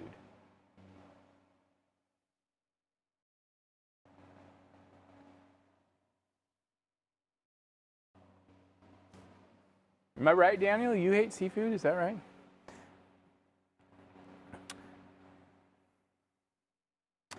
So let's talk about this water area real quick. So water is one of those things that, maybe I'll wait for Jenny to come back. She had to, guilty as charged. You know what's interesting? So I'm going to wait for Jenny to come back. So, because I want to talk about some more structural aspects of this painting, but I used to be a big shrimp fan, and as I've gotten older, I'm less of a shrimp fan. I like other seafood, but shrimp is too potent. I was just saying, as I've gotten older, shrimp, I'm not as much of a fan as I used to be. Yeah, actually, I can agree with that. I don't know what it is, but I would much rather have scallops. Oh, I love scallops. I'm a big fan of salmon too, depending on how it's cooked. But steelhead trout, that is so good. And it's actually kind of similar to salmon, but Well, they're the same family. it's like more moist. So for those of you outside of the Pacific Northwest, you may have heard of steelhead, which is steelhead and rainbow trout are biologically the exact same fish. Funky. The only difference is steelhead, like salmon, migrate into the ocean and spend part of their life in the ocean and then migrate back up. Whereas rainbow trout, genetically identical, they're the same fish. Rainbow trout are landlocked, typically in lakes or rivers where they can't access the ocean. See, there's Paul's ichthyology coming out. There's my ichthyology coming out. Did you ever stay in a campground? Yes. So yeah, because you guys had the trailer, so you Yeah. stayed in those. Because you guys did a lot of ones where you're not in an established campground too, right? Though. Oh, I'm reading. You're reading. Yeah. Anyway, just real quick, did you ever stay in one that had the movies that they play that were the state park. So they we used were to go down to they were the movies about salmon. Oh yeah, yeah. I thought you were talking about something else, because when we used to go stay at Cape Lookout, they had which is Cape Lookout is near Tillamook, a little bit south of Tillamook, between Tillamook and Pacific City on the Oregon coast, and they literally would have like regular movie night. Yeah. Kim, yes, there is a carbonated drink with THC in it. What is it called? We used to have it in the studio. Not THC, but CBD. Oh, CBD. Okay. Yeah, I don't there's know a about lot. There THC. might be some that have THC, but there are quite a few that have CBD. Oh gosh, sorry about that, you guys. Wow. Burpee. So CBD and THC are both components of cannabis, and CBD is if you haven't had CBD and you like to just chill, Yeah. go But do for you it. remember the name of that? It was wild berry. There was a Is it brand of canned? seltzer that had just CBD in it. CBD edibles and you when I'm talking about CBD, I'm talking about 100% CBD with no THC. Mm-hmm. Yeah, so you don't you just get the relaxation. And part it's out of it. so calming and relaxing. It's wow. Wow. Wow. I don't and feel stoned, but I feel fantastic right now. CBD is one of those I don't know, if people are not into getting drunk and stuff like that, I think CBD edibles are a wonderful thing because they just literally relax you so much. And it's not hallucinogenic in any way, shape, or form. Do we need to do a CBD painting class? Oh my gosh. You know what, do you remember? So we used to carry a CBD beverage in our studio. Yeah, that's the one I was talking about, the wildflower one, And- wild berry. There was one day it saved my bacon. Because you were stressed. No, I had had a little bit of a rough Oh, you day. had that one woman that was awful. Yeah, I had had a little bit of a rough day at work. And Only I just, to go to your second work. yeah. Only to go to my second work, and I was like, and it was a private party event, so it wasn't a public event, and I was like, I'm gonna pound one of these CBD, and it was like 20 milligrams of CBD, which Just is not a lot. relaxation. And I'm gonna curse. I am gonna swear. Partway through the class, the lady says, well, who painted that original painting? Because that looks like shit. And it was Paul's painting. And I was like, well, I did. And she had, the whole time had been in, she had been going out of her way to complain about the price of, we charged a corking fee if people brought their own wine, because $10. it was like a $10, and it was like all the stuff she had complained. I don't know if she thought she was being funny, but her friends were apologizing. The only way I made She's it, like this all the time. yeah, literally, and she was a coworker of theirs, and the only way I made it through that night without just losing my mind was the fact that I had that CBD beverage, and then I had another one partway through. I was like, this is... You could be a case story for that company. Oh my gosh. How to deal with a Karen. She wasn't a Karen. She was worse than a Karen? No. She was Karen's final boss? No, she was more work at the truck stop convenience store. Okay. That makes sense? Yeah. I get your drift there. Yeah. And she just thought she was being so funny, and her friend, and because she was, probably in her 60s or so, and her friends who worked with her were all in like their 30s, and they're like, oh my gosh. She's like this everywhere. Just ignore her. She doesn't mean anything. And she ended up being fine, but the only, I tend to be somebody who's like, if people are acting out of line, I do not shy away from telling them. Yeah, I had a lot of patience for people like that. We would get them Oh yeah. off and on, and it's just like, just do your thing and wait for them to leave. Yeah, exactly. Was her trash of a certain color? How did you know, Daniel? Let me just say, what is it? When you're Pale. talking about light, Pale. is the presence of all color? Is that what they? Because it reflects all of the colors back at your eye, so it becomes white. Oh, I didn't say that out loud. Yeah, she was interesting. She was an interesting But one. we're also not indicating that everyone who works at a truck stop is like that. No. Gosh, By oh my any gosh. means. So the nice thing is we don't have a lot of subscribers, and these are not public videos, so I'm not too worried about that. Yes. But she would be like a stereotype, Like a movie stereotype. like an SNL stereotype. Yeah. Yeah. Get your drift. Yeah. I don't quite understand what you're getting at. You don't understand what I'm laying down. All right.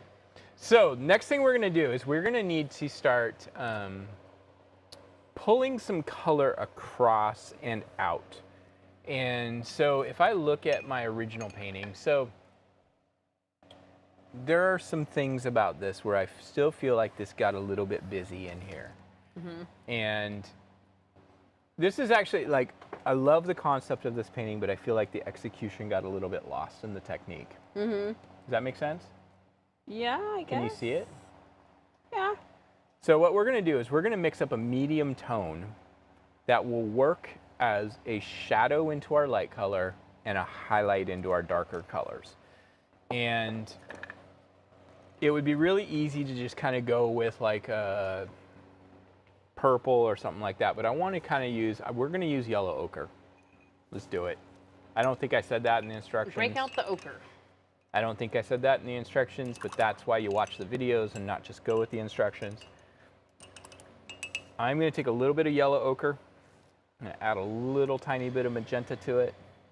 Oh wow, that got blue in there too, or cyan. I'm going to add some white. What color are we aiming for? You know, a little bit more yellow ochre and a little bit more magenta, hopefully without blue. Just kind of a warm wheat. Warm wheat. If you remember CPR classes, kind of a crisp clean. Do they even use crisp clean anymore? I don't know. That's why I said if you remember. So this color, as we brush it, it could be a little bit lighter.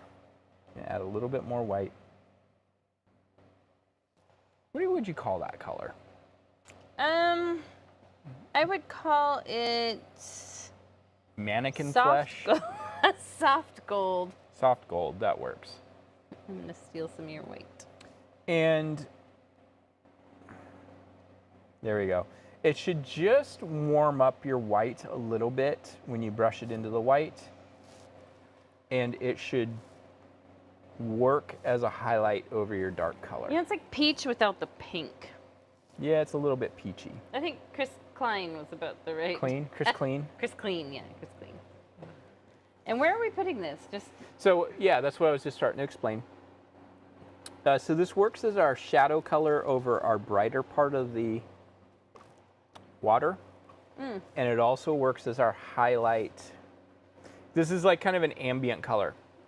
So you guys will hear me use this term ambient color. And what I mean by ambient color is if I were to look at the sky below the blue part, like in here, it's kind of a presence of all of these colors. So it's a little bit warm with the gold. It's got some rosy hints from the magenta, and it's light enough that it feels like it's picking up all of those colors at once.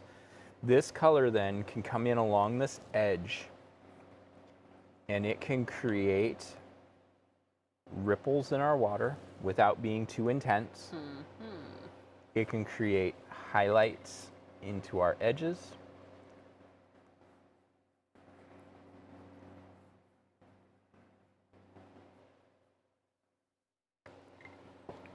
And it's just there to kind of stitch things together, if that makes sense.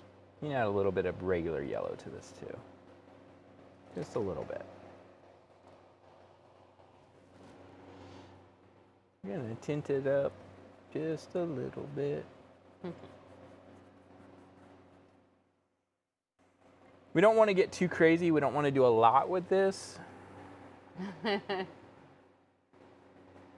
Kim says, I would never know how I would never know how to mix that color to do what you want it to do. Yeah, this is a Paul thing. It is, and this is where it could have been left off, probably have been fine. It's just Paul's extra credit thing. Yeah, so this term is something, this ambient color idea is something that, so when we used to do our monthly classes up Skamania Lodge, and Skamania Lodge is up the Oregon, the Columbia River Gorge. And it's on the Washington side.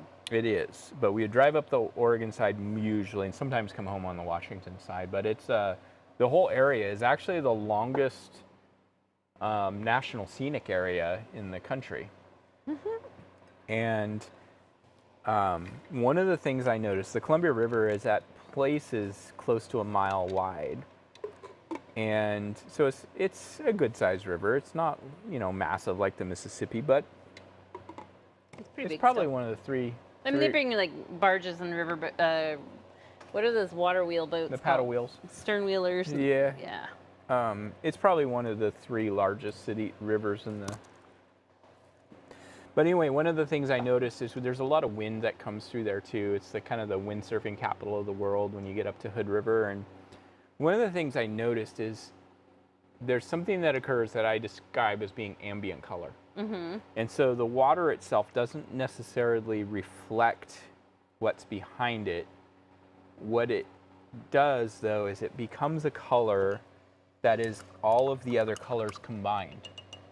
So it's because it's choppy and uneven and it's a big expanse, it's picking up colors of the trees and the hills in the background and the sky, and it kind of creates what I call ambient color, which means it's the presence of everything that's up above it. The presence of everything. Yeah, and so sometimes when we get too dialed in on trying to like reflect water, we lose that ambience. And that ambience can be something that really is something that helps us make a finished painting without feeling like we have to do all these fine details. So you can see I've taken this ambient color, and I'm kind of mostly in this area because we are doing a sunset. It's mostly this strip through here that's being reflected. As I'm working with this, you can see it softening it, and it's making it all feel kind of incorporated together.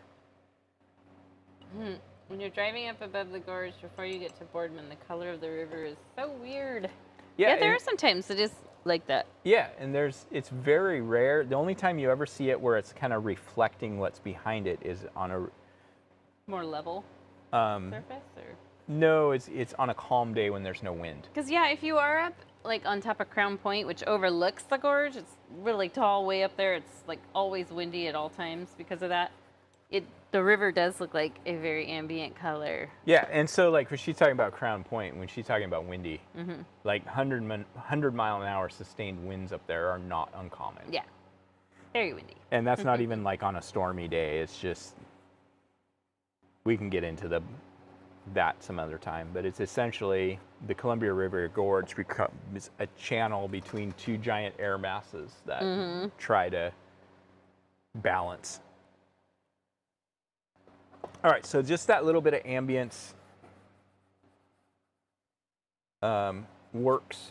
I'm going to go ahead and you'll see in the original, I'll pull it back, that we have some additional darkness in some of these areas. And we're going to pull a little bit of that in. That's where the eels hide out. Yes, where the eels hide out. But really what we're doing is we're reinforcing that there are shadows being cast. We got light coming through here. It does make it like look more ripply. Yeah, and we want to reinforce that there's shadows. And we're gonna basically, I'm gonna go ahead and use my biggest brush for this. Let's use our 8. I think biggest brush sometimes gets a little bit hard because it's too easy to do too much. And I'm just gonna take. And our water, like my water looks good. I don't want to do too much to it. Right, and this is where I go, this is that point where you just got to figure out what stage in this process that you want to walk away. So I'm going to go ahead and keep building this. What but are you mixing? I'm just doing...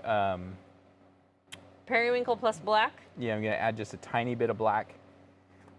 So cyan, magenta, and a little black. The black will overwhelm stuff right away. So. Yep. So again, this is one of those, this is the step that during this painting, and I know a lot of you guys watch this video and then come back and paint it again. During this stage, whenever you get to that point where you're like, I like this the way it is, I don't want to mess it up. And I hate saying it that way, but that's the reality. There are no mess ups. There They're are only no happy mess ups. little accidents. I don't want to do more. Like, I would be completely content with this painting at this point. But you can't leave it like that because your original is different. Right. So what I'm going to look at is, I'm going to look at less paint on the brush, barely touching the canvas. And when I do this, I'm going to be looking at more like continual kind of ripples. So you can kind of underline ripples, like underline lighter colors. Yeah, for sure. Because then you've got the highlight on the top, which would make sense. And then but you're not going to pull this color into your bright area too much. This is going to hang out more in your darker tones. Like if you want to break up where these trees are a little bit.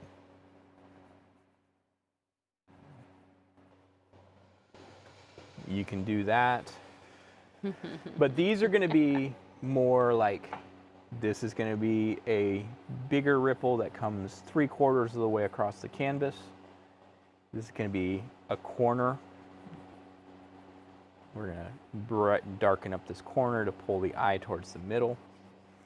Where you got to be very careful is, again, you don't want to pull this color into these lighter areas because it's going to be too harsh.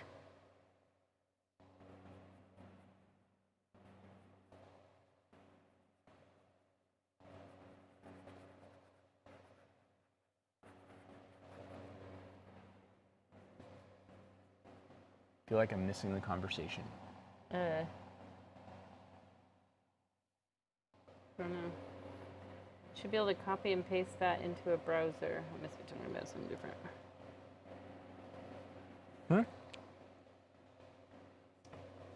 I missed something?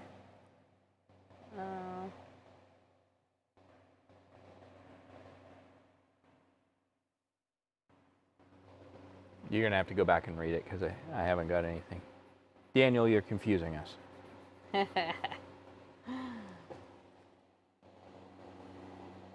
Maybe we've missed something. Oh, some link. No, I didn't see a link. No link. It might not allow you to post links. I think you can. I've seen people do that in YouTube comments, I think. Yeah, but I don't know. Maybe I have the settings set up so that you can't.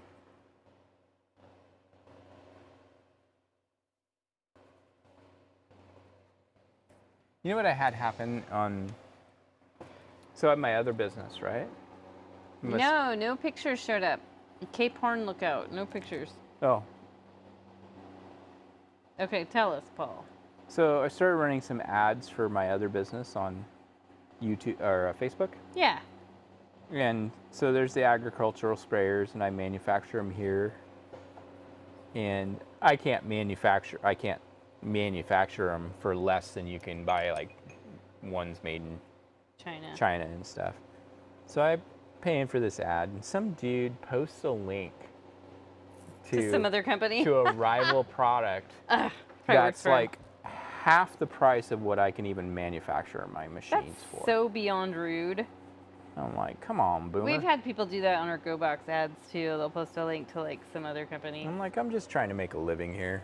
Did you comment back or anything? No, I just deleted it. Yeah, at least you have the power to do that.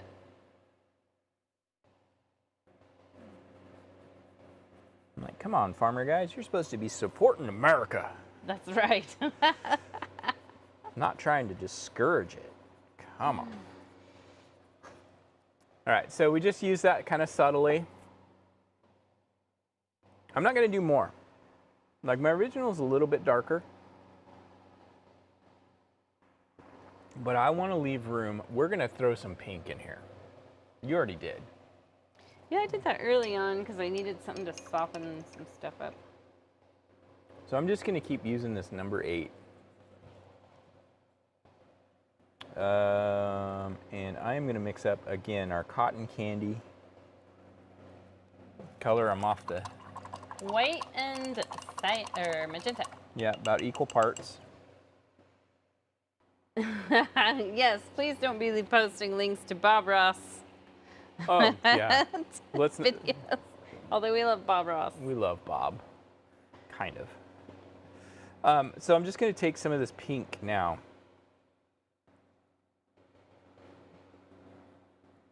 Yeah, the reds are very popping for sure. Yes, the reds are great.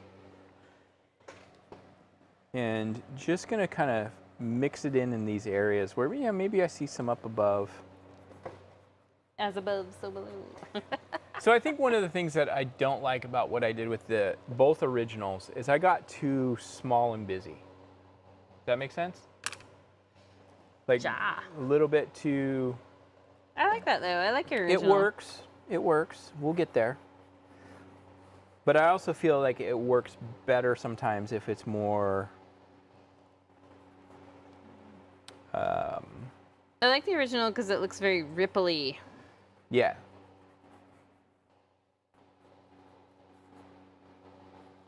We're getting there. We're getting there. You can even just take a little bit of pure magenta. The palette looks like two people embracing in the middle. Is that Daniel? There, the blue and darker blue, and Joanna says maybe they had oysters. That was so well timed. I love that. Was that Daniel? Joanna said maybe they had oysters, but yeah, it was Daniel. Daniel's always seeing pictures in the palettes. Daniel always sees. Daniel has pareidolia. That's kind of cool, though. You know, a lot of people can't do that, like see pictures in the clouds, or it takes them a little bit, but you can. That's a good skill to have, Daniel. You know what? It was funny. So, like, we're talking about that kind of thing, and I was talking to a friend of mine last night, and he and I used to play in bands back in high school, so like 30 years ago. Mm-hmm.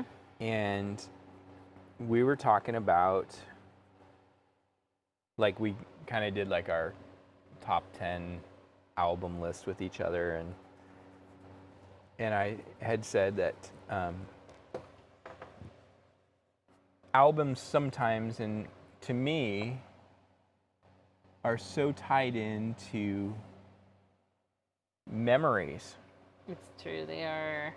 Like, I hear certain songs, I'm like, oh, I had that tape in 7th grade. And that, Well, like, and like cassette tape.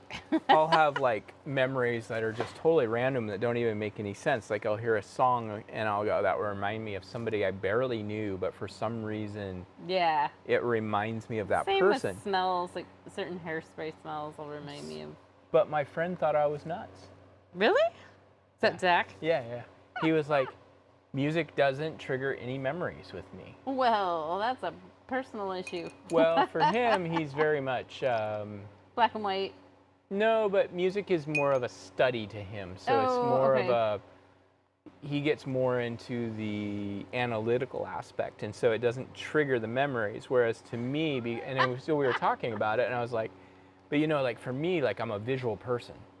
I'm just reading this conversation. Yes, go ahead, Paul. But sorry. like I'm an artist, and like Jenny and I are both this way, where like we listen to music when we paint outside of doing our live streams because we can get dinged on the copyright stuff. But music inspires visualization to me, and so same thing with memories. So like when I hear certain songs, I think of some, you know, it triggers whatever was happening to me in that life, at that point in my life.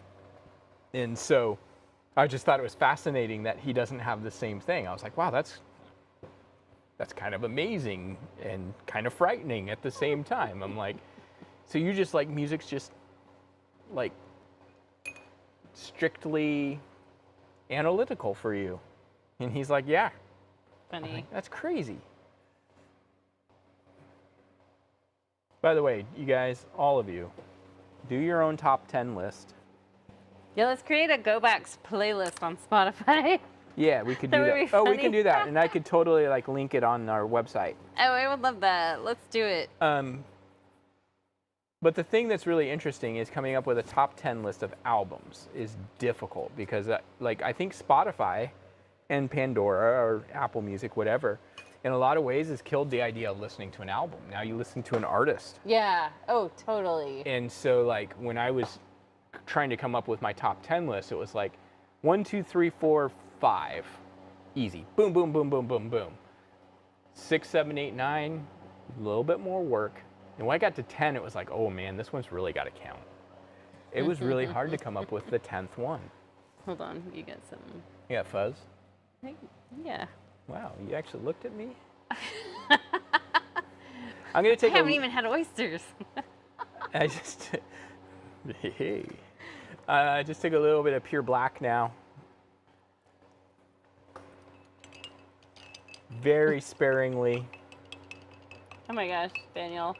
That song's going to be stuck in my head now. Which one?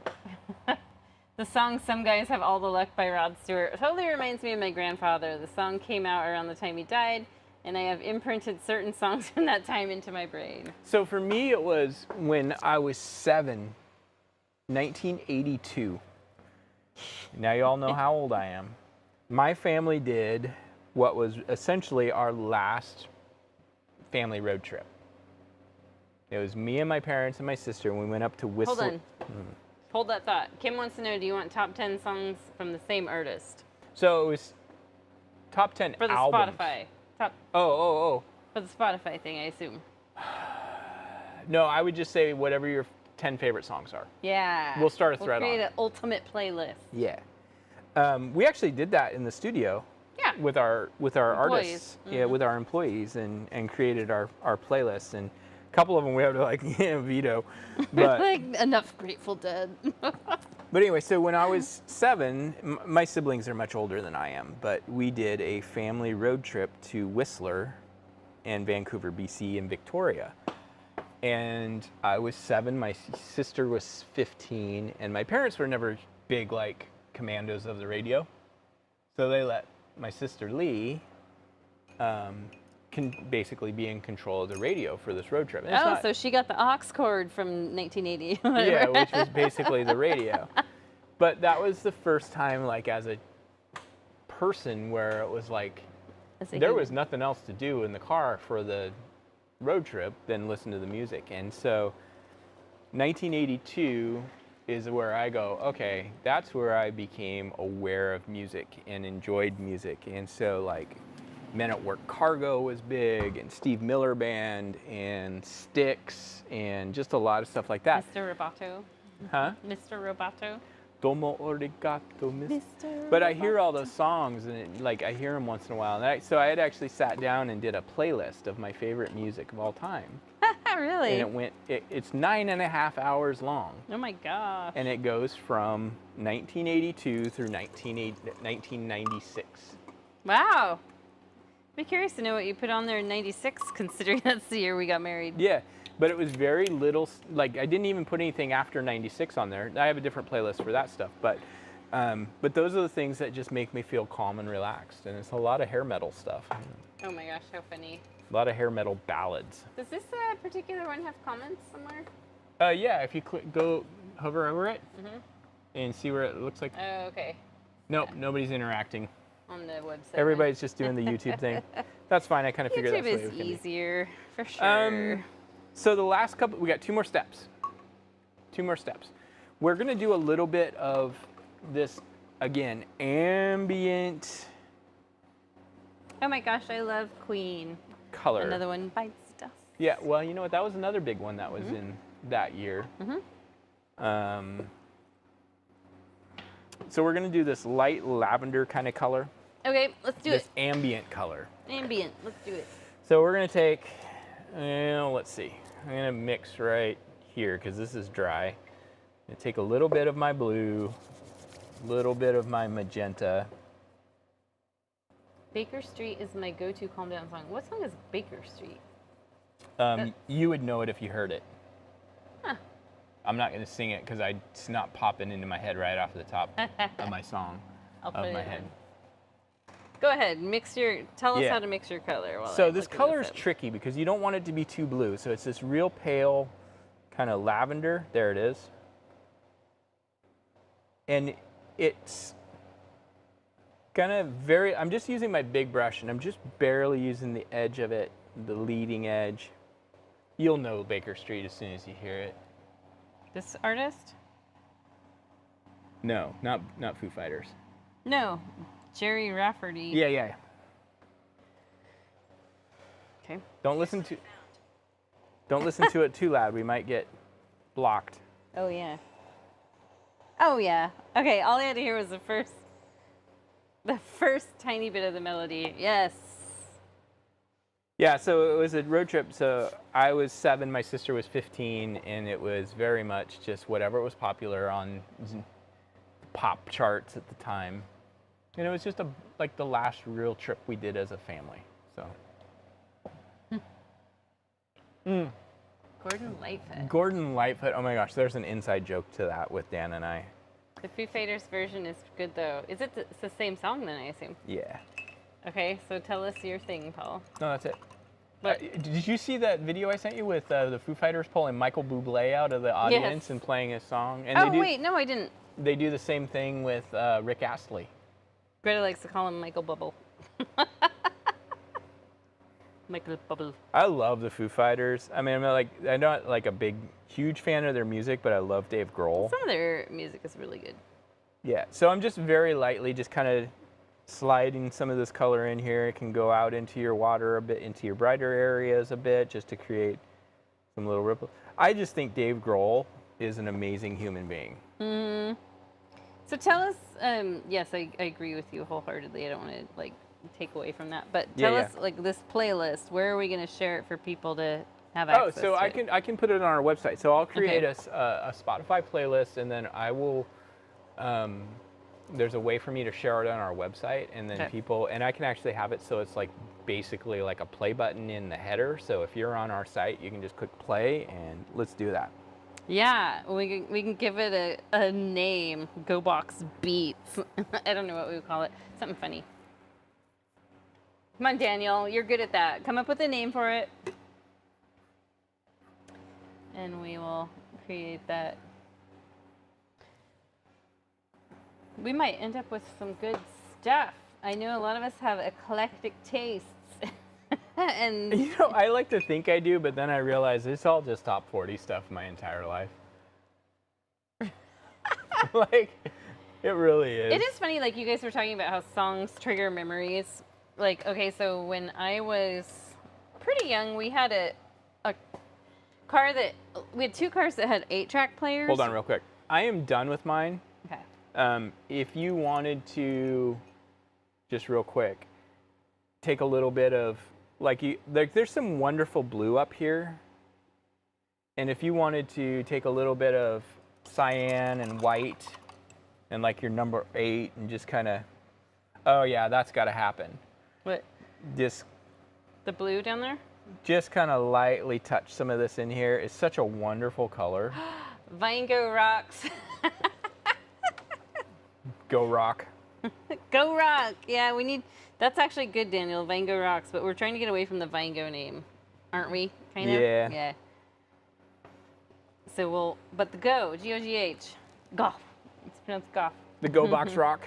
Go Box Rock. So Like that's after why it's just got to be Go Rock. Schoolhouse Rock. Go Rock. Paint School Rock. Anyway, what I was saying is, so we had a couple cars that had 8-track players, despite the fact that like cassette players were the thing. It's just my dad loved old stuff, and as you know, and Your dad just didn't want to spend the money. it's probably more that. But anyway, there's this one Paul Simon album Oh no. that we had a 8-track of, and like every time I hear any song from that item, I think about My Little Ponies, and that's because one time my sister and I, and it must have been right after we got this car with this 8-track player, and we got My Little Ponies. We went to the store and got My Little Ponies, and we were listening to that song, that album on the way home. What name of one So of the songs? funny. Was it the one that had the Chevy? It's Had the Chevy Me and Chase? Julio down by the Oh, schoolyard. so it's older and then. Yeah. Like that was one, and then like the drop off the Keeley. Oh my God, I hate that song. So just. You know why? You know Don't have why? to be coy, Roy. It's because your dad. Like, I heard that song growing up and I just never thought anything about it. And then your dad's like, I love that song. I'm like, I don't. Is there a good time when I can chat about how to get the TV to play the videos? Like on Yeah. the website? Yeah. Actually, what is, this is the weekend. Probably we're a little easier to get a hold of during the weekdays. Yeah, my And so intention like is Monday actually- through Friday. I'll probably like need During to film the day, film a video or something about yeah, it. yeah, that's what you should do. Is film a Yeah. video. I can film you. Well, I can do a screen capture kind of thing with a voiceover. It's not a big deal. Go Rocks Live. Oh yes. So it's spoken, so it shall be. I can't speak. Yes. Go Rocks Live. Actually, Do I like need it. to Go break out my Casey Kasem voice? Straight out of Ohio, we'll be talking about. I don't know who's from Ohio. Straight out of Canada, Rocks. I don't know where he's from. Journey, Steve Perry. Created this wonderful hit. It'd be fun if on Spotify you could categorize things like be like top hits of the 80s, you know, in one playlist.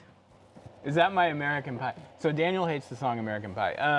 Bye, No. bye, Miss American.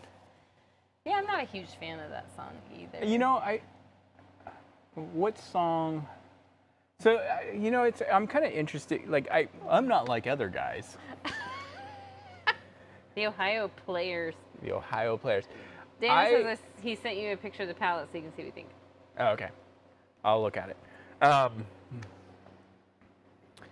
have discovered through talking to my friend Zach that I must be incredibly easy to please. And we're done here. Yeah, so we're done. if Oh, you're- wait, yeah, Like, that's- if you're joining in and you're sick of our conversation. No, they're not, because they subscribe and there's only like, You can sign your painting and begin. let me put it this way, there's less than 50 people watching this. Oh yeah, actually, since we went private, it's like watching the So watching the amount of concurrent viewers is really low, but it gives me way less anxiety. Yeah. So Because we're not trying, and it doesn't, like, I'm looking at it and it's been like a flat line. yeah. Whereas before it would be up and down and up and down. I like pretty much almost all music. There's very little stuff that I don't like. Let me see if I can think of something I don't like. I surprisingly love George Michael. Yeah, there's sometimes when I'm in a George Michael mood, Like Listen but Without not always. Listen Without Prejudice is almost made my top 10 list. It was like number 12. I used to say that U2 was my favorite band, but that's been a really long time ago that they haven't been. What don't I like? I don't like the You Killers. said you don't like banjo type covers to songs. No, I do. I love those. I don't like the Killers. I can't stand the Killers. Creed. Oh my gosh, so on the way here tonight, we put on I had found a playlist that was music from like 2010 era. And it was such a memory trip. Like you guys are talking about music brings back memories. It was Whoa, like careful we there. started the Vine Go studio in 2011. Let's take a look at Jenny's while we talk about this. Look at that. They look like the same painting. It was tempting to add another like mountain up here, It is tempting. but I left it. I left it off. But anyway, yeah. So we were revisiting that era, and we were talking about how many one-hit wonders came out of that. Oh, wait. I know who I can't stand. Who? Red Hot Chili Peppers. Red Hot Chili Peppers. Paul cannot stand. I like. Oh, Yacht Rock is a good station. If those of you guys listening, I listen to it all the if time. you have Spotify, Yacht Rock is Yeah. really It's great. all Michael McDonald and Christopher Cross and Doobie Brothers, and I'm like. I mean, it's a mood. You have to be in a certain mood to. I gotta dress like Hopper from Stranger Things when I listen to that. Get my Hawaiian shirt on. No, Red Hot Chili Peppers. I'm like, I always feel deceived by them because I'm I like, have sparkly water. I have stars and then reflections of stars. and I'm like, oh, that's a cool guitar part, and that's a great bass part, and the drums are killer, and then the vocals start. And I'm like, dang, no. I can't do the Chili Peppers. Yeah, I'm trying to think if there's any band I despise. Like I used to really And I like. totally understand that a lot of people love Chili Peppers, so don't take my judgment as like any kind of an insult. Like we're all It's entitled just his to. personal preference. We're all entitled to Give whatever. It away, give it away. Give it away. Actually, I don't mind that song, but it's more that I just don't like Anthony Kiedis. Yeah. Funny. Smash Mouth. Yeah. Hey now, you're a rock star. I don't like Smash Mouth Get your either, and I don't game like on. Cake. Oh no. No, Cake's all right. I have my moments. And I know a lot of people don't like Led Zeppelin, but there are some Not me. songs of theirs I really like. So the funny thing is, so we're going on to this musical tangent, and that's okay. Yeah, we're done. We're so done people painting. can If you exit guys are out. done, it's like Just ignore us just and hop on hit out. in. So I've played guitar now for 34 years. And I do okay. Don't you think I do all right? I do all right. Mm-hmm. And but my friends that I grew up with playing guitar always laugh because like you're the guitar. They always used to say I was the guitarist that didn't like guitar music because I never liked AC/DC. Like I don't mind AC/DC, but I never got into AC/DC. I didn't like Led Zeppelin a whole lot. And of course, when we grew up playing guitar in the '90s, it was like, oh man, you got to learn how to play Jimmy Page and Angus Young and all this stuff. I'm like. I kind of like hip hop. I should have played drums, is what I should have done. Should we bring it back to we're looking You at the guys camera? have a great weekend too, Kim. Yep, we're losing them. We're We're losing them. listening. No, we'll We're do back. our Oh, playlist. look, we're back. It's late in Florida though. Yeah, it is. What time is it? So it's 8 o'clock here. Oh, it's so 11. Yeah, I go to bed by then here. I am in like 11 o'clock is like, I'm going upstairs. My favorite part about our Friday night live streams is it's the start of the weekend. Yeah, So yeah, for sure. I don't know. It's been a busy couple weeks, and like I feel like I just need to lay down and just sleep. It has been busy. I got voted into our local board of directors for the Foundation of the Arts. Yeah. And that's been interesting. Mm-hmm. Because these videos are private, they're not going to see them. And I'm just going to say there's a lot of drama. There's a lot of drama for a little group of like 8 people. So, just real quick, as we're rambling about music Thank and you, Marlene. people are starting to fall off, we actually want to start a podcast. We've talked about it on here before. Yeah, where we talk about music and art. Mm-hmm. And I think we just need to make it happen. And we talked about performing a certain song at the end of Live? each podcast. No, No, let's do it recorded. live. No, Oh. recorded. Definitely recorded. Okay, it might be easier from an audio standpoint, but then what do? Like sit there and be like, here's us. And cha-cha-cha. Yeah, I don't know. So, okay, get back to, so the Foundation of the Arts thing, that's kind of a big deal. Yeah, it's just we are in charge of what musicals and plays, well, mostly musicals, because they don't do a lot of actual plays at the theater in Sherwood, come into town. And they used to have a visual arts program that the person who was running it retired, and left Paul's dancing. You guys I dance at home all the time. Yes, he does. And Jenny's like, what are you doing? Anyway, I'm so like, the performance visual art. arts program got dropped off, and I thought, this is a good place for me right now. And normally, like, if you had asked me maybe 3 years ago to become part of a board of directors of a foundation, I would have been like, this is absolutely not the right. No. And so it feels like the right time now, and we're hoping to rent out a space. In fact, our former space that we had to let go of because of The one where we used to do our videos with the brick background. Yeah, the brick background. We're hoping to lease that space out and do some art classes there. And it'd be the foundation's office. Yeah. So and we'll storage, see. yeah. That's just on the back burner, and it just depends on a lot of things coming together at the right time, and everybody saying yes. Yeah. That's the main part. Everybody's saying yes. But it's going to be a challenge. Mm-hmm. Yeah, we're going up against people. You have to be like you part of have to go in there and be like the mom from My Big Fat Greek Wedding. You have to let the leaders be the head, but then you need to be I'm the neck. neck, and I can turn the head any direction I want. Yeah. Well, let's call it a night, Jenny. Let's sign off. Tell everybody we love them and we appreciate their respect. Daniel says support. he was hoping we were talking about the store in Selwood with the ghost. I can't believe you remember that. Oh, we'll talk about. You know what? Well, let's talk about the ghost. Real quick.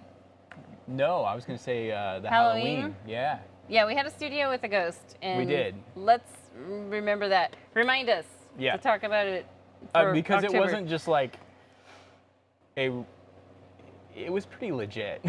It was not just like a, well, maybe. But it wasn't a bad spirit at all. No, but I don't want to give away too much. Yeah. But it was playful. Okay, we're going to sign out. You guys have a great night. We will see you for our next video. I have a schedule coming up with extra videos on top of these. Be on the lookout. Be on the lookout. So we're going to have some extra stuff on top of this subscription box, which you can use your paint for. So. Yep, let's do it. We'll see you guys later. Adios. Bye. Bye. Happy Friday. Happy weekend.